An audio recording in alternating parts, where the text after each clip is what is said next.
ನಾರಾಯಣಂ ಸುರಗುರುಂ ಜಗದೇಕನಾಥಂ ಭಕ್ತಪ್ರಿಯಂ ಸಕಲಲೋಕನಮಸ್ಕೃತಂಚ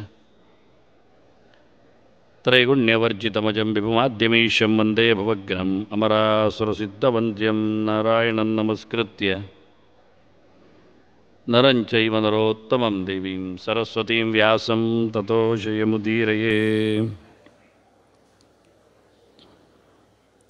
ವೇದವ್ಯಾಸರ ಭಗವದ್ಗೀತೆಯ ಚಿಂತಕರಿಗೆ ವಂದನೆಗಳು. ಪಾಂಡು ಮಕ್ಕಳ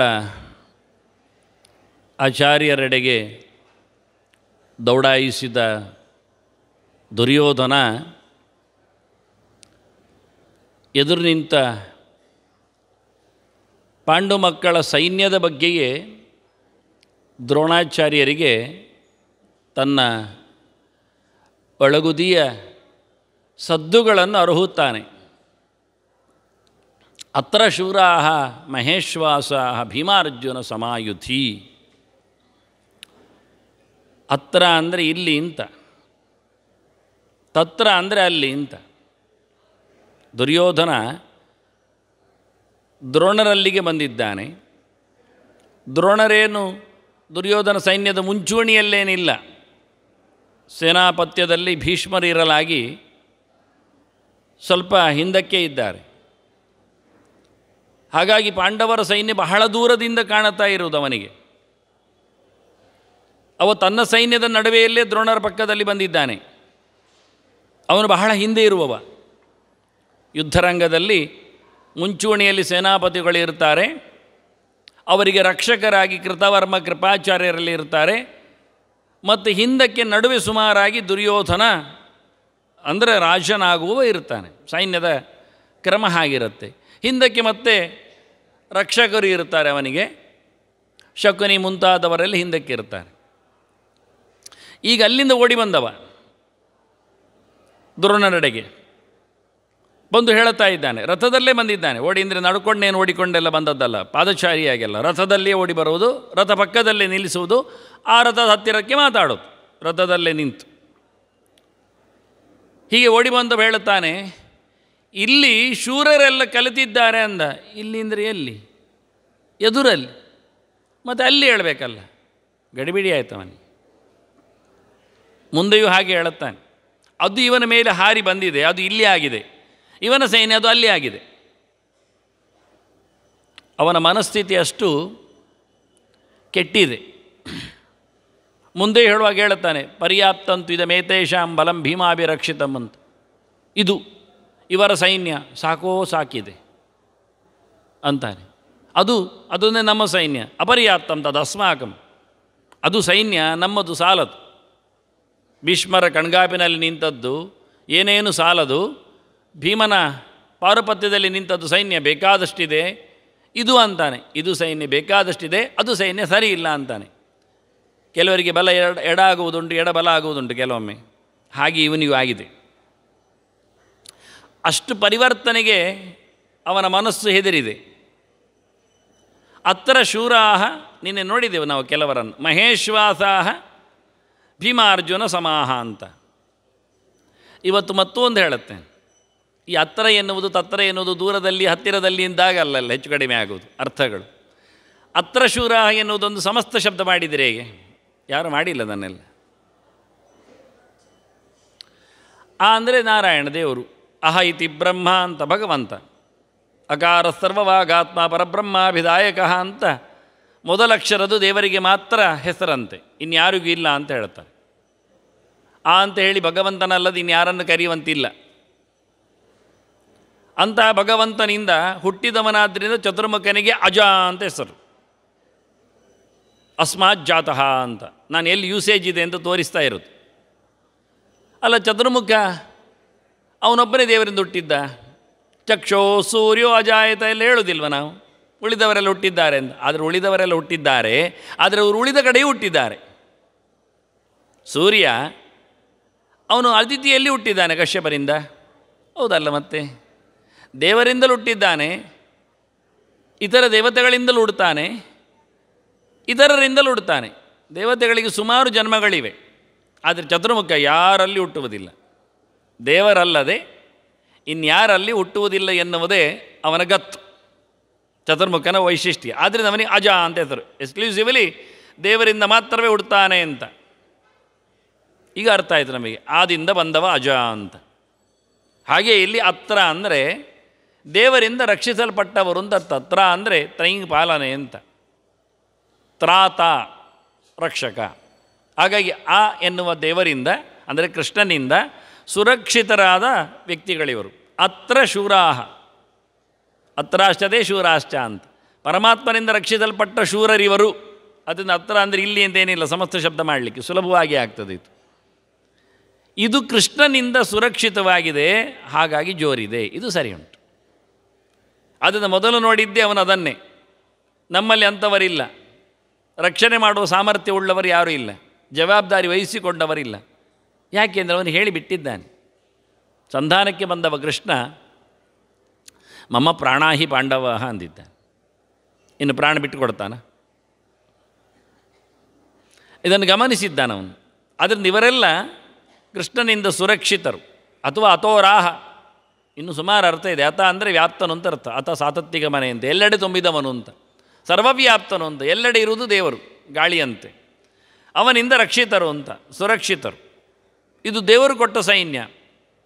ಹಾಗಾಗಿ ಭಗವಂತ ಚೆನ್ನಾಗಿ ಮಮ್ಮ ಪ್ರಾಣಾಹಿ, ಅದಕ್ಕೆ ನಾನು ಹೇಳಿದೆ ಉಸಿರಿನಂತೆ ಇದ್ದಾರೆ ಇವರೆಲ್ಲ. ಹಾಗಾಗಿ ದೇವರ ಸೇವೆಯವರು ಗಟ್ಟಿದ್ದಾರೆ. ಬಿಲ್ಲೋಜರು ಚೆನ್ನಾಗಿ ಪಳಗಿದವರು. ಭೀಮಾರ್ಜುನ ಸಮರು. ನೋಡಲಿಕ್ಕೆ ಹೋದರೆ ಒಂದೊಂದು ಸಹ ಭೀಮನನ್ನು ಅರ್ಜುನನನ್ನು ತಮ್ಮಲ್ಲಿ ಆವೇಶ ಮಾಡಿಕೊಂಡಿವೆ. ಸಮರು ಅಂದರೆ ಹಾಗೆ ಒಳಗೆ ಪ್ರವೇಶ ಆಗಿದೆ ಸಾಮರ್ಥ್ಯ. ಭಯ ಹುಟ್ಟಿಸುವ ಮತ್ತು ನೇರ ಹೋರಾಡುವ. ಪಿತೂರಿ ಇಲ್ಲ. ದುರ್ಯೋಧನನದ್ದು ಶಕುನಿದ್ದೆಲ್ಲ ಪಿತೂರಿ ಯುದ್ಧಗಳು, ಮೋಸದಾಟಗಳು. ಅದನ್ನು ಭೀಮಸೇನ ಹೇಳಿ ಕಳಿಸಿದ್ದಾನೆ. ರಣಾಂಗಣದಲ್ಲಿ ನಡುವೆ ಉಲೂಕ ಬಂದು ಹೋಗ್ತಾನೆ, ಶಕುನಿಯ ಮಗ ಬಂದು ಹೋಗ್ತಾನೆ ದೂತನಾಗಿ. ಹೋರಾಟದ ಅಂಗಳದಲ್ಲಿ ಎಲ್ಲ ಸೇನೆ ಜಮಾವಣೆ ಆದ ಬಳಿಕ ಮತ್ತೆ ಉಲೂಕ ಬರಲಿಕ್ಕೆ ಉಂಟು ಶಕುನಿಯ ಮಗ. ಹೋರಾಟಕ್ಕೆ ಸಜ್ಜಾಗಿದ್ದೇವೆ ಅಂತ ಹೇಳಲಿಕ್ಕೆ. ಅದಕ್ಕೆ ಭೀಮಸೇನ ಹೇಳ್ತಾನೆ, ಹೌದು ಚೆನ್ನಾಗಿ ಸಜ್ಜಾಗಿದ್ದೇವೆ, ಇದು ದಾಳದಾಟ ಅಲ್ಲ, ಅಪ್ಪನಿಗೆ ಹೇಳು ಅಂತಾನೆ. ಇಲ್ಲಿ ಬಿಲ್ಲುಗಳು ಗದೆಗಳು ಮಾತಾಡ್ತಾವೆ, ತಿಳಿಸುವಂತ. ಹಾಗೆ ಬಹಳ ಸುಂದರವಾಗಿ ಭೀಮಾರ್ಜುನ ಸಮಾಹ ಅಂತ ಹೇಳಿದದಕ್ಕೆ ಪ್ರತಿಯೊಂದು ಭಯಾನಕವಾದಂತಹ ವ್ಯಕ್ತಿಗಳಾಗಿದ್ದಾರೆ. ಅಷ್ಟೇ ಅಲ್ಲದೆ ನೇರವಾಗಿ ಹೋರಾಡುವ ಸಾಮರ್ಥ್ಯ, ಮೋಸದಾಟ ಇಲ್ಲ, ಎಲ್ಲಿಯೂ ಇಲ್ಲ. ಆ ರೀತಿಯಾಗಿ ಭೀಮಾರ್ಜುನರು. ನಿನ್ನೆ ಅವರನ್ನು ಸ್ವಲ್ಪ ನೋಡಿದ್ದೆವು ನಾವು. ಭೀಮ ಅಂದರೆ ಏನು ಅಂತ ಹೇಳಿ, ಬಲದೇವತೆ ಅಂತ ಹೇಳಿಕೊಂಡು ಪ್ರಧಾನವಾಗಿ ಎಲ್ಲ ಉಂಟವನಲ್ಲಿ. ಆದರೆ ಕೊನೆಗೆ ಗುರುತಿಸುವಂಥದ್ದು ಎಲ್ಲದರದ್ದು ಅದೇ. ಭಕ್ತಿಯ ಬಲ, ಜ್ಞಾನದ ಬಲ, ವೈರಾಗ್ಯದ ಬಲ, ಪ್ರಜ್ಞೆಯ ಬಲ, ಎಲ್ಲ ಬಲವೇ ಅಲ್ವ ಮತ್ತೆಂದು. ಅದು ಭಕ್ತಿ ಜ್ಞಾನಂ ಸವೈರಾಗ್ಯಂ ಪ್ರಜ್ಞಾ ಮೇಧ ಧೃತಿ ಸ್ಥಿತಿ ಯೋಗ ಪ್ರಾಣ ಬಲಂಚೇತಿ ವೃಕೋದರೈತೀರಿತಃ. ಕೊನೆಯ ಒಂದು ಶಬ್ದ ಹೇಳಿದರೆ ಮುಗಿದು. ವಳಿತ್ಥ ತತ್ವಪುಷೆ ಅಂತ ವೇದ ಹೇಳುವಾಗ ಕೊನೆಯದ್ದನ್ನು ಹೇಳಿಬಿಟ್ಟಿದೆ. ಅದೆಲ್ಲದೂ ಅಲ್ಲೇ ಇದೆ ಅಂತ, ಸೇರಿಕೊಂಡಿದೆ ಅಂತ. ಅವನಲ್ಲಿ ಅಂತಹ ಪೌರುಷ ಇದೆ. ಅರ್ಜುನನಲ್ಲಿ ಅಭ್ಯಾಸ ಇದೆ ಅಂದೆ. ಕೃಷ್ಣ ಅದನ್ನು ಹೇಳಿದ್ದ. ನನಗೆ ಮನಸ್ಸು ಗಟ್ಟಿಯಾಗಿ ನಿಲ್ಲುವುದಿಲ್ಲ ಅಂತ ಅರ್ಜುನ ಮಾತಾಡಿದಾಗ, ಅಭ್ಯಾಸ ಏನು ತಗೊಂತೆ ವೈರಾಗ್ಯೇಣ ಜಗೃಹ್ಯತೆ ಅಂತ ಕೃಷ್ಣ ಹೇಳ್ತಾನೆ ನೋಡಿ. ಒಂದು ಅಭ್ಯಾಸ ಅಂದ್ರೆ ಒಂದು ವೈರಾಗ್ಯ ಅಂತ. ವೈರಾಗ್ಯ ಅಧ್ಯಯನದ ಮೇಲೆ ಅಲ್ಲ, ಅಭ್ಯಾಸ ಅಧ್ಯಯನದ ಮೇಲೆ. ವೈರಾಗ್ಯ ತದಿತರದ ವ್ಯವಸ್ಥೆ. ಹಾಗೆ ಮನುಷ್ಯ ಆರೋಗ್ಯವನ್ನು ಸಂಪಾದನೆ ಮಾಡಬೇಕೆಂದರೆ ಮದ್ದು ತಗೊಳ್ಬೇಕು. ಅದು 50% ಆಯಿತು ಅಷ್ಟೇ. ಯಾಕೆ? ಅದು ಪರ್ಮನೆಂಟ್. ಮತ್ತು ಮದ್ದು ತಗೊಳ್ತಾ ಇರಬೇಕಾಗತ್ತೆ. ಪಥ್ಯ ಮಾಡಬೇಕು, ಅದುವೇ ವಿಶೇಷ. ಮದ್ದು ತಗೊಳ್ಳುವಾಗ ಚೆನ್ನಾಗಿ ಬೇಡದಿದ್ದ ಸಂಗತಿಗಳನ್ನು, ಎಣ್ಣೆದ್ದು ಕರೆದದ್ದು ಅಥವಾ ರಸ್ತೆಯಲ್ಲಿ ಸಿಗುವಂಥದ್ದು, ಅದನ್ನೆಲ್ಲ ತಿನ್ನಲಿಕ್ಕಿಲ್ಲ ಅಂತ. ಇದೇ ನಮ್ಮದು ಕಂಟ್ರೋಲ್ ಅಂದರೆ ಇದೇ ಕಷ್ಟ ಆಗೋದು. ವೈದ್ಯರು ಹೇಳಿದ್ದೆಲ್ಲ ಕೇಳ್ತೇವೆ, ಇದು ಮಾತ್ರ ಪ್ರಿಸ್ಕ್ರೈಬ್ದಲ್ಲಿ ಇಲ್ಲ ಅದು. ಹಾಗಾಗಿ ಅದು ಸಿಕ್ಕಿ ಬೀಳೋದು. ಯಾರದ್ದೋ ಒತ್ತಾಯಕ್ಕೋ ಇನ್ಯಾವುದೋ ಒಂದು ಯೋಚನೆಗೋ ನಾವು ತಿಂದು ಬಿಡ್ತೇವೆ. ಅಲ್ಲಿಗೆ ಮದ್ದು ಕೆಲಸ ಮಾಡುವುದಿಲ್ಲ. ಅದನ್ನು ಮದ್ದು ಮತ್ತು ಪಥ್ಯ ಇದೆರಡು ಯಾವತ್ತೂ ಬೇಕೇ, ಎಲ್ಲದಕ್ಕೂ ಬೇಕು. ಅದನ್ನು ಅಧ್ಯಯನ ಮಾಡುವವನಿಗೆ ಅಧ್ಯಯನದಲ್ಲಿ ಆಸಕ್ತಿ ಇನ್ನೊಂದು ಕಡೆಯಲ್ಲಿ ನಿರಾಸಕ್ತಿ ಯೋಗ. ಉಳಿದ ಕಡೆಯಲ್ಲಿ ಅವನು ಡೈವರ್ಟ್ ಆಗಿದ್ದರೆ, ಮಂಡೆಯನ್ನು ಓಡಿಸ್ತಾ ಇದ್ದರೆ, ಅದೂ ಇರಲಿ ಇದೂ ಇರಲಿ ಅಂದರೆ ಎರಡು ದೋಣಿಯ ಮೇಲೆ ಕಾಲಿಟ್ಟಾಗೆ ನಡುವೆ ನೀರಿನಲ್ಲಿ ಇರ್ತಾನೆ ಅಂತ ಅರ್ಥ, ಕೆಸರಿಗೆ ಬೀಳ್ತಾನೆ ಅಂತ ಅರ್ಥ. ಆಗುವುದಿಲ್ಲ. ಒಂದು ಮುಗಿದ ನಂತರ ಒಂದಾದರೆ ಪರವಾಗಿಲ್ಲ, ಒಂದನ್ನು ಪೂರ್ತಿ ಅದರಿಂದ ಮದ್ದು ಮಾಡಿಕೊಂಡು ಎಲ್ಲ ಆರೋಗ್ಯ ಸರಿಯಾಗಿ ಬಿಟ್ಟರೆ ಮತ್ತೇನು ಬೇಕಾದರೆ ಎಣ್ಣೆ ತಿಂದರೂ ತೊಂದರೆ ಇಲ್ಲ, ಇನ್ನೊಮ್ಮೆ ಮದ್ದು ತಗೊಳ್ಳೋವರೆಗೆ ಪರವಾಗಿಲ್ಲ. ಹಾಗೆ ಕೆಲವೊಮ್ಮೆ ಎರಡು ಬೇಕು ಅಂತಾದರೂ ಆಯ್ಕೆ ಇದ್ದರೂ ಒಂದರ ನಂತರ ಒಂದು ಎರಡೊಟ್ಟಾಗುವುದಿಲ್ಲ. ಬಹಳ ವಿಚಿತ್ರ ಅಂದರೆ ಹಾಗೆ. ಅದರಿಂದ ಅಭ್ಯಾಸ ಏನತ್ಕೊಂತೆ ವೈರಾಗ್ಯೇಣ ಜಿಗೃಹ್ಯತೆ ಅಂತ ಕೃಷ್ಣವನಿಗೆ ಪಾಠ ಹೇಳಿದ. ಒಂದು ಕಡೆ ನೀನು ಏಕಾಗ್ರನಾಗು, ಇನ್ನೊಂದು ಕಡೆಯಲ್ಲೆಲ್ಲ ಬಾಗಿಲು ಹಾಕಿಕೋ ಅಂದ. ಅದು ಭೀಮಸೇನನ ವಾದ. ಭಕ್ತಿ ಜ್ಞಾನಂ ಸವೈರಾಗ್ಯಂ. ಸವೈರಾಗ್ಯಂ ಎನ್ನುವುದು ಎಲ್ಲ ಕಡೆ ಅನ್ವಯ ಆಗಲಿಕ್ಕೆ, ಕೇವಲ ಪುಲ್ಲಿಂಗದಲ್ಲಿ ನಪುಂಸಕಲದಲ್ಲಿ ಉಂಟು ಅಂತ ಅರ್ಥ ಅಲ್ಲ, ಯಾವುದಕ್ಕೂ ಆಗ್ತದದ್ದು. ಜ್ಞಾನಕ್ಕೆ ಮಾತ್ರ ಅಂತೇನಲ್ಲ, ಬಲಕ್ಕೂ ಆಗುವ ಹಾಗೆ ಉಳಿದಕ್ಕೂ ಆಗುವ ಹಾಗೆ ನಾವು ವಿಪರ್ಯ ಮಾಡಿಕೊಳ್ಳಬೇಕು ವಿಭಕ್ತಿಯನ್ನು. ಹೀಗಾಗಿ ಬಹಳ ಸುಂದರವಾಗಿ ಲಿಂಗವನ್ನು ವ್ಯತ್ಯಾಸ ಮಾಡಿಕೊಂಡ್ರೆ ವೈರಾಗ್ಯ ಸಹಿತವಾದದ್ದೇ ಎಲ್ಲ ಕಡೆ. ಇನ್ನೊಂದು ಕಡೆಯಲ್ಲಿ ನೀನು ಯಾವತ್ತೂ ಆಸಕ್ತಿ ಹೊಂದುವುದಿಲ್ಲ, ಎಲ್ಲವನ್ನು ಬಿಟ್ಟಿರ್ತಿ. ಪ್ರಪಂಚದ ಮೇಲೆ ವೈರಾಗ್ಯ ಬಂದರೆ ದೇವರ ಮೇಲೆ ಆಸಕ್ತಿ ಮೂಡ್ತದೆ, ಗಟ್ಟಿ ಆಗ್ತದೆ, ಎರಡೊಟ್ಟಿ ಆಗುವುದಿಲ್ಲ. ಯಾವತ್ತೂ ಹಾಗೆ ಅಂದರು. ಹೀಗೆ ಬಹಳ ಚಂದವಾಗಿ ಭೀಮ ಮತ್ತು ಅರ್ಜುನರನ್ನು ನಾವು ನೋಡ್ತಾ ಇದ್ದಾನೆ. ಒಂದೇ ಕಡೆ ಅವರು ಆತುಕೊಂಡಿದ್ದಾರೆ, ಹಾಗಾಗಿ ಎಲ್ಲವನ್ನೂ ತೊರೆದು ಬಿಟ್ಟಿದ್ದಾರೆ. ವಿಶೇಷವಾಗಿ ಪಾಂಡವರನ್ನು ಆಶ್ರಯಿಸಿ ಅವರಿಗೆ ಜಯ ತರಲಿಕ್ಕೆ ನಿಂತಿದ್ದಾರೆ ಅಂತ. ಮತ್ತೊಮ್ಮೆ ನೋಡುವ ದುರ್ಯೋಧನ ಹೇಳಿದ್ದನ್ನು. ಈ ಸೈನ್ಯದಲ್ಲಿರತಕ್ಕಂತಹ ಯೋಗ್ಯತೆಯನ್ನು ಕೇಳಿದರೆ ಅತ್ರ ಶೂರಾಹ ಒಂದು ಶಬ್ದ, ಮಹೇಶ್ವಾಸಾಹ ಎರಡು ಶಬ್ದ, ಮೂರನೆಯದ್ದು ಭೀಮಾರ್ಜುನ ಸಮಾಹ ಅಂತ. ಇಷ್ಟು ಮೂರು ಅಂಶಗಳು ವ್ಯಕ್ತಿಯಲ್ಲಿರಬೇಕಾದ್ದು. ಒಂದು ದೇವರ ಅನುಗ್ರಹ, ಅದು ಇಲ್ಲದಿದ್ದರೆ ಏನಾಗುವುದಿಲ್ಲ. ಮೊದಲು ನಮಗೆ ಬೇಕಾಗಿರುವಂಥದ್ದು ಭಗವಂತನ ಆಶೀರ್ವಾದ, ಗುಡ್ವಿಲ್ಸ್, ಹಾರೈಕೆಗಳು. ದೇವರು ಮುನಿದರೆ ಏನೂ ಆಗುವುದಿಲ್ಲ. ಅರಕ್ಷಿತಂ ತಿಷ್ಠತಿ ದೈವರಕ್ಷಿತಂ ಸುರಕ್ಷಿತಂ ದೈವಹತಂ ವಿನಶ್ಯತಿ. ದೇವರು ಕೈ ಬಿಟ್ಟ ಅಂದರೆ ಎಲ್ಲ ಹೋಯ್ತೆ. ಅನ್ನ ಪ್ರಧಾನವಾಗಿ ಭಗವಂತನ ಪ್ರೀತಿಗೆ ನಾವು ಪಾತ್ರರಾಗುವುದು. ಅದರ ಬಳಿಕ ಅದಕ್ಕೆ ಬೇಕಾಗಿರತಕ್ಕ ಪ್ರಯತ್ನವನ್ನು ನಾವು ಮಾಡುವುದು. ಸುಮ್ಮನೆ ಕೂತಲ್ಲಿ ಏನು ಬರುವುದಿಲ್ಲ. ಅದಕ್ಕೆ ಅನುಗುಣವಾಗಿ ದೇವರು ಮಳೆ ಸುರಿಸ್ತಾನೆ, ಅನುಗ್ರಹ ಕೊಟ್ಟಿದ್ದಾನೆ, ಅದಕ್ಕೆ ಅನುಗುಣವಾಗಿ ನಾವು ಬಿತ್ತನೆ ಬಿಟ್ಟಬೇಕು. ಅದು ದೇವರೇ ಮಾಡ್ತಾನೆ ಅಂದರೆ ಆಗುವುದಿಲ್ಲ. ಪ್ರಯತ್ನ ನಮ್ಮ ಕೈಯಲ್ಲಿದೆ, ಅನುಗ್ರಹ ಅವನ ಕೈಯಲ್ಲಿದೆ. ಹೀಗಾಗಿ ದೇವರ ಅನುಗ್ರಹ ನಿರಂತರವಾಗಿದೆ. ನಾನು ಬಹಳ ಸುಲಭವಾದ ಒಂದು ದೃಷ್ಟಾಂತ ಕೊಡುವುದುಂಟು. ನಾವು ಉಸಿರಾಡ್ತಾ ಇದ್ದೇವಲ್ವ, ಖಂಡಿತ ಬದುಕಿದ್ದೇವೆ. ಹಾಗಾದರೆ ಗಾಳಿ ನಿರಂತರ ಸಂಚಾರದಲ್ಲಿದೆ, ಅದು ದೇವರು. ಭಗವಂತ ನಮಗೆ ಈಸಿಯಾಗಿ ಗಾಳಿಯನ್ನು ಕೊಟ್ಟಿದ್ದಾನೆ, ಮೂಗು ಇಟ್ಟಿದ್ದಾನೆ. ಅದರಲ್ಲಿ ಉಶ್ವಾಸ ನಿಶ್ವಾಸದ ಕೆಲಸ, ಬ್ರೀತಿಂಗ್, ಅದು ನಾವು ಮಾಡಬೇಕು. ಅದು ನಾನು ಮಾಡೋದಿಲ್ಲ ಅಂತ ಹೇಳಿ ತಲೆಗಿಂಬೋ ಬಟ್ಟೆಯೆಲ್ಲ ಮೂಗಿಗೆ ಸುತ್ತಿಕೊಂಡು ಮಲಗಿಬಿಟ್ರೆ ಆಗುವುದಿಲ್ಲ. ಗಾಳಿ ಇದೆ, ಆದರೆ ನಮ್ಮಲ್ಲಿ ಪ್ರಯತ್ನ ಇಲ್ಲ.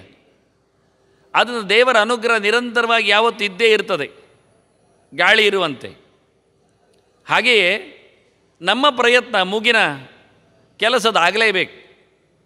ಅದರಂತೆ ಇಲ್ಲಿ ಒಳ್ಳೆ ಪ್ರಯತ್ನಶೀಲರಿದ್ದಾರೆ ಅಂತ ಹೇಳಲಿಕ್ಕೋಸ್ಕರ ಮಹೇಶ್ವಾಸ ಅಂದದ್ದು. ದೊಡ್ಡದಾದ ಬಿಲ್ಲು ಹಿಡಿದಿದ್ದಾನೆ ಅಂತ. ಅದು ದೊಡ್ಡದು ಯಾಕೆ? ವಿಶ್ವಾಸ ಅಂದರೆ ಯಾರೋ ಮೊನ್ನೆ ಇತ್ತೀಚೆಗೆ ಕೇಳಿದರು, ಕೆಲವೆಲ್ಲ ಶಬ್ದವನ್ನು ಮಾತ್ರ ಕಲಿಯುವವರು ಇರ್ತಾರೆ, ಅರ್ಥ ಗೊತ್ತೇ ಇರೋದಿಲ್ಲ, ಗಮ್ಮತ್ತೇ ಇರುತ್ತೆ. ಅದೆಂಥದ್ದು ಡಿಕ್ಷನರಿಗಳಲ್ಲೆಲ್ಲ ಸಿಗ್ತಾ ಇಲ್ಲ, ಕೋಶದವ ಮುಡ್ತಾ ಇಲ್ಲ, ಅಮರದವ ಮಾತಾಡಲಿಲ್ಲ ಅಂತ ಹೇಳಿಕೊಂಡು ಬೊಬ್ಬೆ ಹೊಡ್ಕೊಂಡ್ರು. ಇಶ್ಯೂ ಅಂದರೆ ಬಾಣ, ಅದು ಆಸ ಅಂದರೆ ಇರುವುದು ಅಂತ ಅರ್ಥ. ಎಲ್ಲಿ ಬಾಣಗಳು ಸೇರ್ತಾವೆಯೋ, ಬಂದು ಕೂತ್ಕೊಳ್ತಾವೆಯೋ ಅದು ಬಿಲ್ಲು, ಅದಕ್ಕೆ ವಿಶ್ವಾಸ ಅಂತ ಹೆಸರು. ಅವ್ರಿಗೆ ಏನು ಅರ್ಥ ಆಗೋದಿಲ್ಲ, ಅದು ಕಷ್ಟ, ಎಲ್ಲಿ ಉಂಟು ಗೊತ್ತಿಲ್ಲದೆ ವಿಶ್ವಾಸ ಅಂತ ತಿಳ್ಕೊಂಡ್ರು ಅವರು. ಇಶ್ಯುಗಳು, ಬಾಣಗಳು ಎಲ್ಲಿ ಬಂದು ಕೂತ್ಕೊಳ್ತಾವೆಯೋ, ಎಲ್ಲಿ ತಮ್ಮ ಆಸನವನ್ನು, ತಮ್ಮ ಇರುವಿಕೆಯನ್ನು ಕಾಪಾಡಿಕೊಳ್ಳುತ್ತವೆ, ಅದು ಅಂದರೆ ಬಿಲ್ಲಿನಲ್ಲಿ ಬಾಣ ಒಂದು ಕೂತ್ಕೊಳ್ಳೋದು. ಆದರೆ ಬಿಲ್ಲಿಗೆ ವಿಶ್ವಾಸ ಅಂತ ಹೆಸರು. ಮಹೇಶ್ವಾಸ ಅಂದರೆ ದೊಡ್ಡ ಬಿಲ್ಲು ಹಿಡಿದವರು ಅಂತ ಅರ್ಥ. ಸಣ್ಣ ಸಣ್ಣ ಬಿಲ್ಲಲ್ಲ, ಆಳುಗಾತ್ರದ ಬಿಲ್ಲು ಹಿಡಿದು ಹೋರಾಡುವವರವರು ಹೋರಾಳುಗಳು. ಅದರಿಂದ ಪ್ರಯತ್ನ ಅವರ ಕೈಯಲ್ಲಿ ಇದೆ ಅಂತ ತೋರಿಸಿಕೊಡ್ತಾನೆ. ಮತ್ತು ಯೋಗ್ಯತೆ ಬಹಳ ಚೆನ್ನಾದ ಶಬ್ದದಲ್ಲಿ ಹೇಳ್ತಾರೆ, ಭೀಮ ಅರ್ಜುನ ಸಮಾಹ ಅಂತ. ಯೋಗ್ಯತೆ ಭಾರಿ ಚೆನ್ನಾಗಿದೆ ಅಂತ. ಭೀಮನಂತೆ ಅರ್ಜುನನಂತೆ ಇದ್ದಾರೆ ಅಂತ. ಇದು ನಿಜವಾದ ಯೋಗ್ಯತೆ. ಅತ್ಯಂತ ಎತ್ತರದ ಯೋಗ್ಯತೆಯನ್ನು ಗುರುತು ಇದ್ದದರಲ್ಲಿ ದೊಡ್ಡ ಯೋಗ್ಯತೆ ಅದು ಭೀಮಾರ್ಜುನ ಯೋಗ್ಯತೆ ಅಂದರೆ. ಅರ್ಜುನ ಕಮ್ಮಿ ಇಲ್ಲ ಅಲ್ಲಿ, ಮತ್ತು ಅರ್ಜುನನಲ್ಲಿ ಶೇಷನೂ ಇದ್ದಾನೆ, ನರನ ಆವೇಶವ. ಹಾಗಾಗಿ ತುಂಬ ಜನ ಅಲ್ಲಿ ಸೇರಿಕೊಂಡಿದ್ದಾರೆ ನರನಲ್ಲಿ, ಅರ್ಜುನನಲ್ಲಿ. ಹೀಗಾಗಿ ಭೀಮ ಮತ್ತು ಅರ್ಜುನರು ಅಂದರೆ ಅತ್ಯಂತ ಎತ್ತರದ ಎರಡು ದೇವತೆಗಳು, ಬ್ರಹ್ಮ ರುದ್ರರು. ವಾಸ್ತವವಾಗಿ ಹೇಳೋದಾದರೆ ದೇವರ ಅನುಗ್ರಹ ಇದೆ, ಬ್ರಹ್ಮರುದ್ರರ ಚೈತನ್ಯ ಇದೆ, ಜತೆಯಲ್ಲಿ ಸ್ವಯಂ ಸಾಮರ್ಥ್ಯ ಪ್ರಯತ್ನ ಇದೆ. ಇದಿದ್ದರೆ ವಿನ್ನೆ, ಜಯಕ್ಕೆ ಇದು ಕಾರಣ. ಮನುಷ್ಯನಿಗೆ ಇದು ಮೂರು ಯಾವತ್ತೂ ಬೇಕು. ಪ್ರಯತ್ನ ಮಾಡಬೇಕು, ಒಳ್ಳೆಯ ನೆಲೆಯಲ್ಲಿ ಯೋಗ್ಯತೆ ಇರಬೇಕು, ದೇವರ ಅನುಗ್ರಹ ಆಗಬೇಕು. ಒಂದು ತಪ್ಪಿದರೂ ಕೆಲಸ ಆಗುವುದಿಲ್ಲ. ಇದು ಭೀಮನವಾದ ವಾಸ್ತವವಾಗಿ. ಮಹಾಪ್ರಯತ್ನ ವರ್ಜಿತಾ ಜನಾ ನ ಜಗ್ಮುರುನ್ನತಿಂ ಅಂತ. ಭಾರೀ ಪ್ರಯತ್ನ ಮಾಡದೇ ಇದ್ದರೆ ಮನುಷ್ಯ ಉದ್ಧಾರ ಆಗುವುದಿಲ್ಲ ಅಂತ.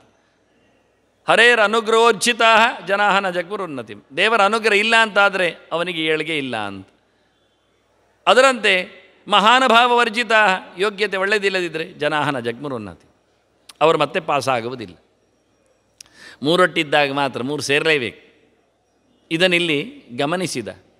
ಅಂದರೆ ಹಿಂದೆ ಗುರುತಿಸುವ ರೀತಿಗಳು, ವ್ಯಕ್ತಿಯಲ್ಲಿ ಜಯವನ್ನು, ಅಂದರೆ ಅವನು ಬಹಳಷ್ಟು ಸಮಯ ನೋಡಿಕೊಂಡವ ದುರ್ಯೋಧನ, ಕಮ್ಮಿಯೇನಿಲ್ಲ. ಹಾಗಾಗಿ ಒಂದು ಜಯಕ್ಕೆ ಬೇಕಾಗಿರತಕ್ಕಂಥ ಇಲ್ಲಿ ಪೂರ್ತಿ ಅಂಶಗಳಿವೆ. ನಮ್ಮಲ್ಲಿ ಅಂತಹ ಉತ್ಸಾಹಗಳಿಲ್ಲ, ಯೋಗ್ಯತೆ ಇಲ್ಲ, ಮೈನ್ ದೇವರ ಅನುಗ್ರಹ ಇಲ್ಲ. ಆದ್ದರಿಂದ ದ್ರೋಣರಲ್ಲಿ ಅವನು ದುಂಬಾಲು ಬೀಳುತ್ತಾ ಇದ್ದಾನೆ, ಕೇಳಿಕೊಳ್ಳುತ್ತಾ ಇದ್ದಾನೆ. ಅತ್ರ ಶೂರಾಹ ಮಹೇಶ್ವಾಸಾಹ ಭೀಮಾರ್ಜುನ ಸಮಾಯುಧಿ. ಎಷ್ಟು ಜನ ಇದ್ದಾರೆ, ಹೇಗಿದ್ದಾರೆ ಅಲ್ಲಿ ಕೇಳಿಕೊಂಡ್ರಿ. ಪ್ರತಿಯೊಬ್ಬರನ್ನು ಗುರುತಿಸ್ತಾನೆ, ಹೇಳುತ್ತಾನೆ. ಇದು ಅತ್ಯಂತ ವಿಚಿತ್ರವಾದಂಥ ಲೆಕ್ಕಾಚಾರವನಂತು.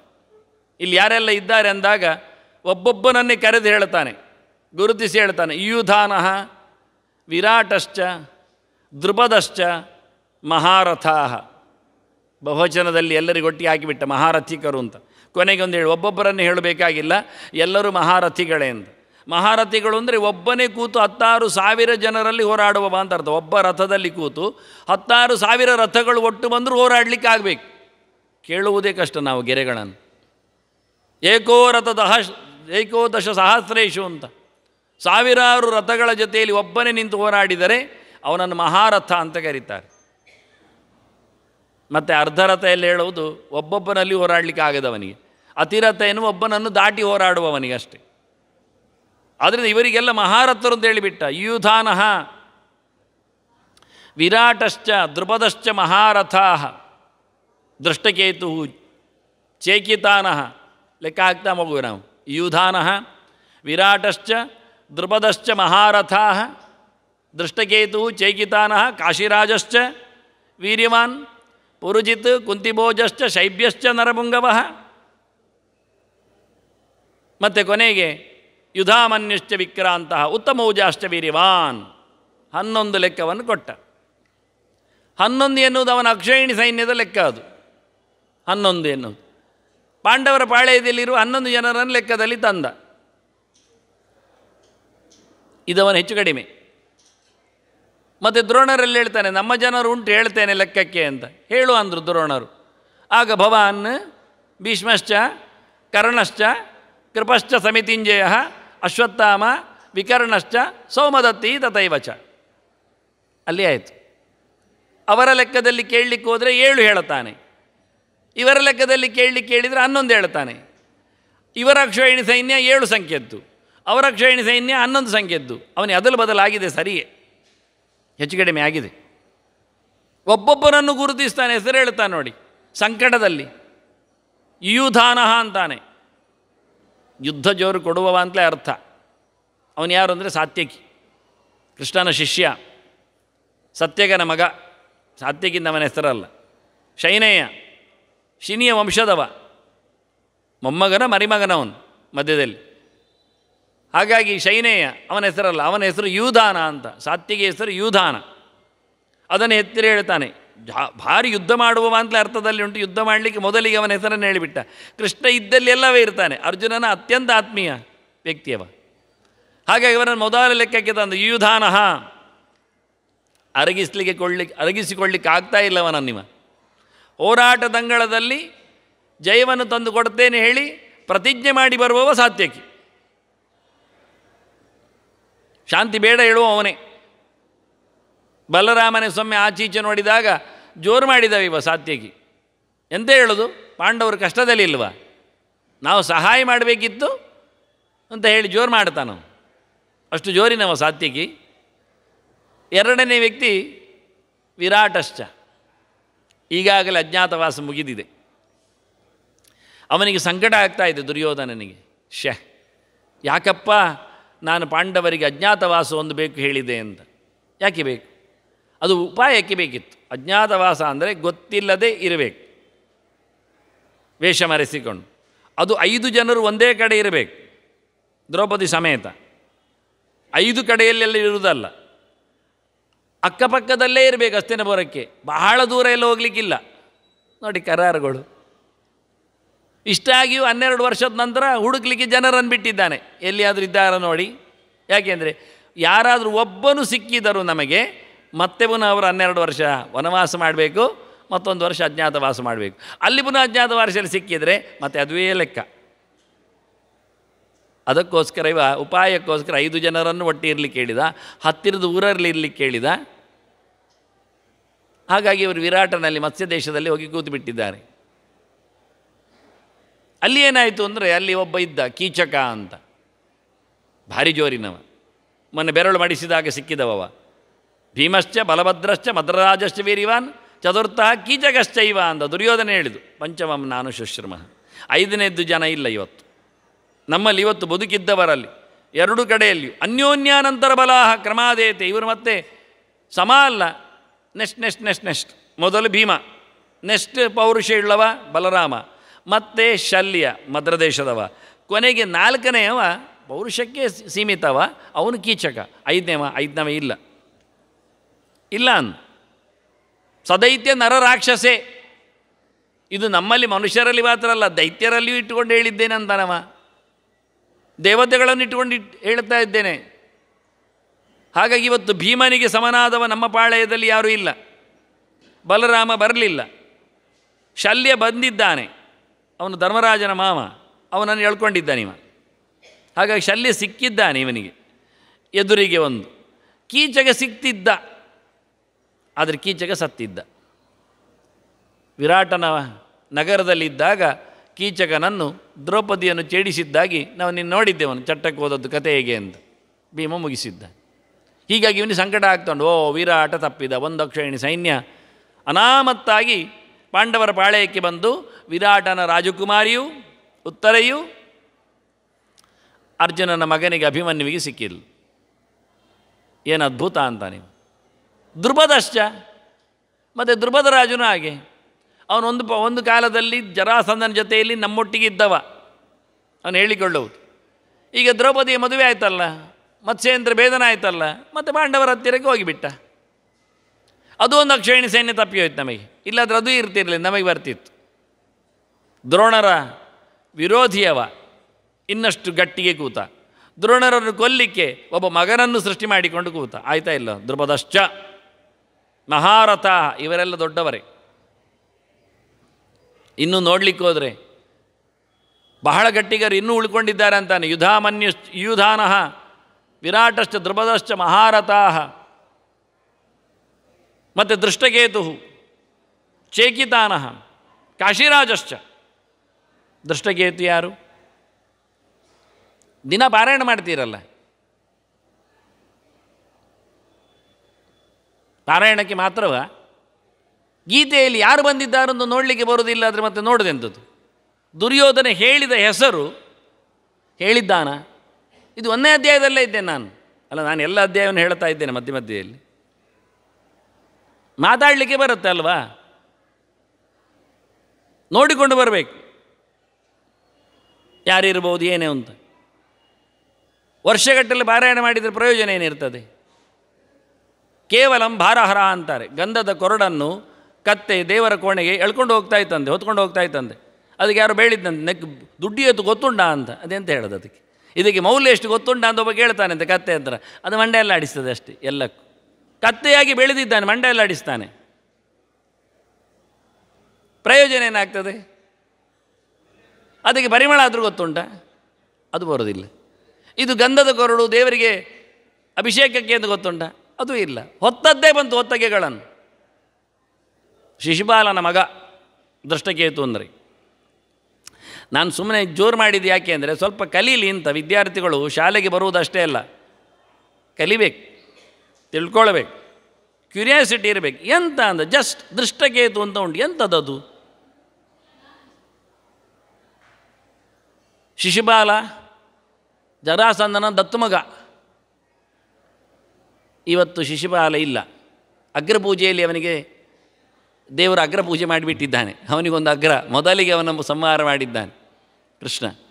ಹಾಗಾಗಿ ಶಿಶುಪಾಲನ ಮಗ ಹೋಗಿ ಡೆಡ್ ಅಗೇನ್ಸ್ಟ್ ಕೃಷ್ಣನಿಂದ ತನ್ನ ಅಪ್ಪ ಸತ್ತರೂ ಕೃಷ್ಣ ಪಕ್ಷ ಹೋಗಿ ಸೇರಿದ್ದಾನೆ. ಧರ್ಮರಾಜ ನಮಗೆ ಬರಬೇಕು ಅಂತೇಳಿ ಶಿಶುಪಾಲ ತನ್ನ ಮಗಳನ್ನು ಕೊಟ್ಟಿದ್ದಾನೆ ಧರ್ಮರಾಜನಿಗೆ. ಜರಾಸಂಧನ ಪಕ್ಷದಲ್ಲಿ ಇರಲಿ ಪಾಂಡವರು ಅಂತ ಮಗಳನ್ನು ಕೊಟ್ಟು. ಆದರೆ ಏನಾಯಿತು ಈಗ? ಶಿಶುಪಾಲ ಸತ್ತ ಬಳಿಕ ಅವನ ಮಗನೇ ಆ ಪಕ್ಷಕ್ಕೆ ಹೋಗಿ ಸೇರಿದ ದೃಷ್ಟಕೇತು. ಇವನಿಗೆ ಹೊಟ್ಟೆ ಉರಿಲಿಕ್ಕೆ ಶುರು ಆಗ್ತಾ ಉಂಟು. ಅಯ್ಯೋ ಮಾರಾಯರೆ, ಎಡವಟ್ಟಾಯ್ತಲ್ಲ. ಈಗ ನಾವು ಹುಡುಗಿಯನ್ನು ಕೊಟ್ಟು ನಮ್ಮ ಪಕ್ಷಕ್ಕೆ ಬೇಕು ಅಂತ ಮಾಡಿಕೊಂಡು ಅವನ ಅಪ್ಪನನ್ನೇ ಕಡಿದು ಮಗನನ್ನೇ ಆಚೆ ಹೇಳ್ಕೊಂಡಲ್ಲ. ದೃಷ್ಟಕೇತು ಒಂದು ಸೈನ್ಯವೇ ಹೋಯಿತು ಅಲ್ಲಿ. ಅಕ್ಷಯಣಿ ಮತ್ತು ಶೇಕಿತಾನಹ ಅವ ಯಾದವ, ಇನ್ನೊಬ್ಬ ಸಾತ್ಯಕಿ ಒಟ್ಟಿಗಿರುವವ, ಅವನು ಬಂದು ಸೇರಿದ್ದಾನೆ.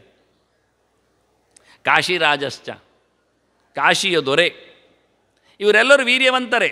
ಒಬ್ಬೊಬ್ಬರಿಗೆ ಹೇಳಿದ್ದಲ್ಲ ಹೆಸರು. ಕೆಲವೊಮ್ಮೆ ಒಬ್ಬರಿಗೆ ಹೇಳಿದ್ದಾನೆ ಎಲ್ಲಕ್ಕೂ ಅನ್ವಯ ಅಂತ ಕೊನೆಗೆ ಹೇಳ್ತಾನೆ ನೋಡಿ. ಕೊನೆಗೆ ಕರೆದು ಹೇಳ್ತಾನೆ. ಇಲ್ಲಾದರೂ ಕಾಶಿರಾಜ ಭಾರಿ ಜೋರಿದ್ದಾನೆ ಹೇಳ್ತಾನೆ. ಕಾಶಿರಾಜನಿಗೆ ಮಗಳಿದ್ಲು, ಅವಳ ಹೆಸರು ಕಾಳಿ ಅಂತ. ಅವಳನ್ನು ಭೀಮಸೇನ ಮದುವೆ ಆಗಿದ್ದಾನೆ. ಮದುವೆ ಆಗಿದ್ದಾನೆ ಅಂದರೆ ಅವನು ಮದುವೆ ಆದದ್ದಲ್ಲ, ಅವಳು ಮದುವೆ ಆದದ್ದು. ಅಂದರೆ ಸ್ವಯಂವರ ಹಾಗೆ ಅಲ್ವಾ ಕ್ಷತ್ರಿಯರದ್ದೆಲ್ಲ.